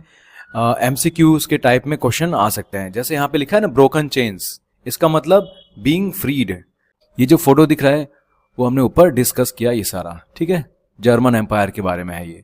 यहाँ पे जर्मनी है, the fallen Germany, that is Julius Hubner, 1850, शायद इन्होंने बनाया था, आर्टिस्ट का नाम है जूलियस। और उसके बाद जो फोटो है वो है जर्मेनिया का फोटो, ठीक है? इनके हाथ में स्वॉर्ड है, शील्ड है और ये नदी के किनारे हैं। तो ये नदी कौन सी है? राइन नदी है। Germania guarding the Rhine. In 1860 the artist Lorenz Clasen was commission to paint this image. 1860 में इस आर्टिस्ट को बोला गया था इस इमेज को बनाने के लिए। The inscription on the German sword, अब यहाँ पे तो हम लोग नहीं देख सकते ना कि जर्मन स्वॉर्ड के ऊपर क्या लिखा हुआ है, बट यहाँ पे पेंटिंग में क्लियर बताया गया है भाई जर्मन स्वॉर्ड पे क्या लिखा हुआ है। The German sword protects the German rhyme. तो जर्मनी की जो स्वॉर्ड है वो जर्मन राइम को प्रोटेक्ट करती है, ऐसा। बच्चों आगे देखते हैं। अब इस चैप्टर का लास्ट टॉपिक है, ठीक है, नेशनलिज्म एंड इंपीरियलिज्म। बच्चों, सबसे पहले हम लोग समझ लेते हैं ये दोनों वर्ड्स का मतलब क्या है। नेशनलिज्म क्या है और इंपीरियलिज्म क्या है। ध्यान से सुनिएगा। नेशनलिज्म का मतलब होता है कि अपने देश से प्यार करना, राष्ट्रवाद जिसको बोलते हैं, और ये मानना कि हमारा देश सबसे अच्छा है और हम सभी लोग एक ही देश के, एक ही परिवार के जैसे हैं। इस तरह की फीलिंग जब होती है तो मतलब आपके अंदर नेशनलिज्म है। जैसे सब क्रिकेट मैच होता है तो हम सब इंडिया को सपोर्ट करते हैं ना, चाहे हम अलग अलग स्टेट्स के क्यों ना हो, पर मैच के टाइम पे सब एक हो जाते हैं। शॉर्ट में अगर देखा जाए तो अपने देश से एक स्ट्रॉन्ग और इमोशनल कनेक्शन, इसी को हम लोग नेशनलिज्म कहते हैं। तो बच्चों, आप समझ लेते हैं इंपीरियलिज्म क्या होता है, मतलब साम्राज्यवाद। ये क्या होता है? इंपीरियलिज्म का मतलब होता है कि जब एक पावरफुल देश अपने से कमजोर देश पे कब्जा कर लेता है और उस पे अपना रूल चलाने लगता है ना, तो वो है इंपीरियलिज्म। जैसे इंग्लैंड ने इंडिया पे कब्जा कर लिया था और हम पर अपना हुकूमत, अपना रूल चलाया था, राइट। सो वो हमारे सारे रिसोर्सेस, सोना चांदी, खेत, हमारी फूड, इन सबको अपना फायदा उठाते हुए यहां से ले गया था सब कुछ। ठीक है, सारी चीजें अपने फायदे के लिए उसने यूज की थी और हमें अपने हिसाब से चलाते थे। सो इंपीरियलिज्म में एक पावरफुल कंट्री क्या क्या करती है, वो दूसरे कमजोर देश को जीतना चाहती है, उसके सारी चीजें यूज करना चाहती है, उनके लोगों को गुलाम बना के रखना चाहती है, वहां के लोगों पर अपना नियम, अपना रूल थोपना चाहती है, उनके सारे रिसोर्सेस को लूटना चाहती है। तो शॉर्ट में, जब एक देश दूसरे देश पर कब्जा करता है, अपनी पावर दिखाता है, और उसी को इंपीरियलिज्म कहते हैं। सो 19th सेंचुरी के लास्ट क्वार्टर तक नेशनलिज्म अपना आइडियलिस्टिक, लिबरल, डेमोक्रेटिक फीलिंग खो चुका था और एक नैरो मतलब छोटी और लिमिटेड सोच बन गया था। इस टाइम में नेशनलिस्ट ग्रुप्स एक दूसरे के प्रति ज्यादा इनटॉलरेंट बन गए थे। इनटॉलरेंट मतलब एक दूसरे को बर्दाश्त अब कर नहीं पा रहे थे और हमेशा वॉर के लिए तैयार रहने लगे। यूरोपियन पावर्स ने भी अपने इंपीरियलिस्ट एम्स को आगे बढ़ाने के लिए नेशनलिस्ट फीलिंग्स का यूज किया और लोगों को मैनिपुलेट किया। मतलब इन लोगों ने सोचा कि हमें भी अब अलग अलग देशों पे कब्जा करना है, उनके रिसोर्सेज को यूज करना है। सो ये जो आम लोगों के मन में नेशनलिस्ट फीलिंग्स है, उसको मैनिपुलेट करके हम अपने लिए यूज करेंगे। 1871 के बाद यूरोप में नेशनलिस्ट टेंशन का सबसे बड़ा सोर्स बाल्कन था। बाल्कन्स एक ऐसे एरिया को कहते हैं जो ज्योग्राफिकल और एथनिक वेरिएशन से भरा हुआ था। यहाँ पे अलग अलग जातियों के, अलग अलग तरह के लोग थे। आज के टाइम में इसमें Romania, Bulgaria, Albania, Greece, Macedonia, Croatia, Bosnia Herzegovina, Slovenia, Serbia और मॉन्टीनेग्रो जैसे कंट्रीज शामिल हैं। ब्रॉडली ये लोग स्लाव्स कहलाते थे। एक जाति के लोग स्लाव्स के रूप में जाने जाते थे और अभी भी जाने जाते हैं। तो बाल्कन्स का एक बड़ा पार्ट ऑटोमन एम्पायर के कंट्रोल में था और उस टाइम पे रोमांटिक नेशनलिज्म के आइडियाज और ऑटोमन एम्पायर के बिखरने की वजह से ये रीजन बहुत ही एक्सप्लोजिव हो गया था। मतलब डेंजरस और जल्दी लड़ने वाले लोगों जैसा ये एरिया बन गया था। 19th सेंचुरी के दौरान ऑटोमन एम्पायर अपने आप को मॉडर्नाइज बनाने और अंदर से मजबूत करने के लिए रिफॉर्म्स कर रहा था, लेकिन उस पर बहुत कम सक्सेस मिली उसको। धीरे धीरे उसके यूरोपियन सब्जेक्ट्स, जो भी यूरोपियन जनता है, उसके कंट्रोल में से बाहर जाने लगे थे। अपने आप को आज़ादी दिलाने के लिए स्ट्रगल कर रहे थे और आज़ाद डिक्लेयर कर रहे थे। ऑटोमन रूल से अलग हो रहे थे ये सब। बाल्कन्स के लोगों ने अपनी इंडिपेंडेंस के लिए पॉलिटिकल राइट्स के क्लेम और नेशनलिटी के नाम पे हिस्ट्री का यूज किया। सो इन्होंने बताया कि भाई हम लोग पहले से आज़ाद थे और ये तो बाद में तुम लोग आके हमारे पे हुक्म चलाने लगे। इस वजह से उन्होंने प्रूव किया कि वो कभी इंडिपेंडेंट भी थे, लेकिन फॉरेन पावर्स के कंट्रोल में आ गए, सब्जुगेट हो गए, मतलब फॉरेन पावर्स के कंट्रोल में आ गए। इसीलिए रेबेलियस लोग अपनी लॉस्ट इंडिपेंडेंस, अपनी खोई हुई आज़ादी को वापस पाने के लिए स्ट्रगल करते रहे। जैसे जैसे अलग अलग स्लाविक ग्रुप्स अपनी आइडेंटिटी और इंडिपेंडेंस को डिफाइन करने की कोशिश कर रहे थे, बाल्कन्स एरिया में इंटेंस कॉन्फ्लिक्ट बढ़ता जा रहा था। बाल्कन्स के स्टेट्स एक दूसरे से बहुत ज्यादा जेलस थे, मतलब एक दूसरे से बहुत जलन रखते थे और अपने एरिया को बढ़ाने के लिए दूसरों का नुकसान करने के लिए भी रेडी थे। सिचुएशन और खराब हो गई क्योंकि बड़े बड़े पावरफुल देश भी इसमें घुसने लगे। इस दौरान यूरोपियन पावर्स के बीच में एक राइवलरी जैसी बढ़ गई। ट्रेड और कॉलोनीज को कंट्रोल करने की राइवलरी और अपनी नेवी को स्ट्रांग दिखाने की राइवलरी बढ़ गई। हर एक पावर जैसे रशिया है, जर्मनी, इंग्लैंड, ऑस्ट्रो हंगेरी, ये सब बाल्कन्स में अपना कंट्रोल जमाने के लिए स्ट्रगल करने लगे।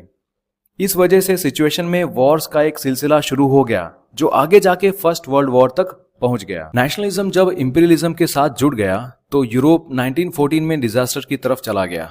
लेकिन इसी टाइम पे दुनिया के कई कंट्रीज जो 19th सेंचुरी में यूरोपियन पावर्स के द्वारा कॉलोनीज बन गई थी, उन्होंने भी ऑपोजिशन शुरू कर दिया, उन्होंने भी रिवॉल्ट करना शुरू कर दिया। एंटी इंपीरियल मूवमेंट्स डेवलप हुए, मतलब इंपीरियलिज्म के खिलाफ स्ट्रगल शुरू हो गई, जिसमें सभी नेशनलिस्ट लोग अपनी इंडिपेंडेंट नेशन स्टेट्स बनाने के लिए स्ट्रगल करने लगे। मतलब सभी को अपना अपना देश चाहिए था, सभी को अपनी कलेक्टिव नेशनल यूनिटी की फीलिंग मिली और इंपीरियलिज्म के खिलाफ कन्फ्रंट्रेशन हो गया, मतलब इंपीरियलिज्म के खिलाफ टकराव शुरू हो गया था। यूरोपियन नेशनलिज्म के आइडियाज हर जगह सेम नहीं हुए, लोगों ने अपने अपने स्पेसिफिक तरीके से नेशनलिज्म को डेवलप किया। लेकिन धीरे धीरे दुनिया में आइडियाज बन गए। ये आइडिया बन गया कि हर सोसाइटी को एक नेशन स्टेट के फॉर्म में ऑर्गेनाइज होना चाहिए। यूनिवर्सल मतलब सब जगह पर एक जैसा, और नेचुरल मतलब प्राकृतिक। इस तरीके से नेशन स्टेट्स को एक्सेप्ट किया जाने लगा। सब्जेक्ट नेशनलिटी इसका मतलब क्या होता है? जो किसी दूसरे के रूल में हो। डिक्लेयर करना मतलब घोषित करना होता है। सो ऐसे यहाँ पे कन्फ्रंट्रेशन भी एक वर्ड था ना, कॉन्फ्रंट्रेशन मतलब सीधा टकराव, मतलब आप किसी से सीधा फाइट करते हो, दैट इज आप उसको कन्फ्रंट करते हो। ठीक है, तो बच्चों इसी के साथ ये पूरा चैप्टर, ये मैराथन जैसा बड़ा चैप्टर फिनिश होता है। आपने यहाँ तक देखा, थैंक यू सो मच बच्चों। अगर आपको कोई सजेशन देना हो, कोई डाउट हो, कोई आइडिया देना हो, तो आप कमेंट सेक्शन में जरूर लिखिएगा। ठीक है, तो आपके सजेशंस की हेल्प से हम लोग आगे के वीडियोस और बना सकेंगे। ये हमारा क्लास 10th का फर्स्ट वीडियो है। सो आई विल अप्रिशिएट कि अगर आप इसमें कोई भी सजेशन दो, कमेंट करके बताओ कि क्या अच्छा था, क्या खराब था। We will be ready to work upon that. Thank you so much बच्चों, मिलते हैं अगले वीडियो में। Take care, bye bye.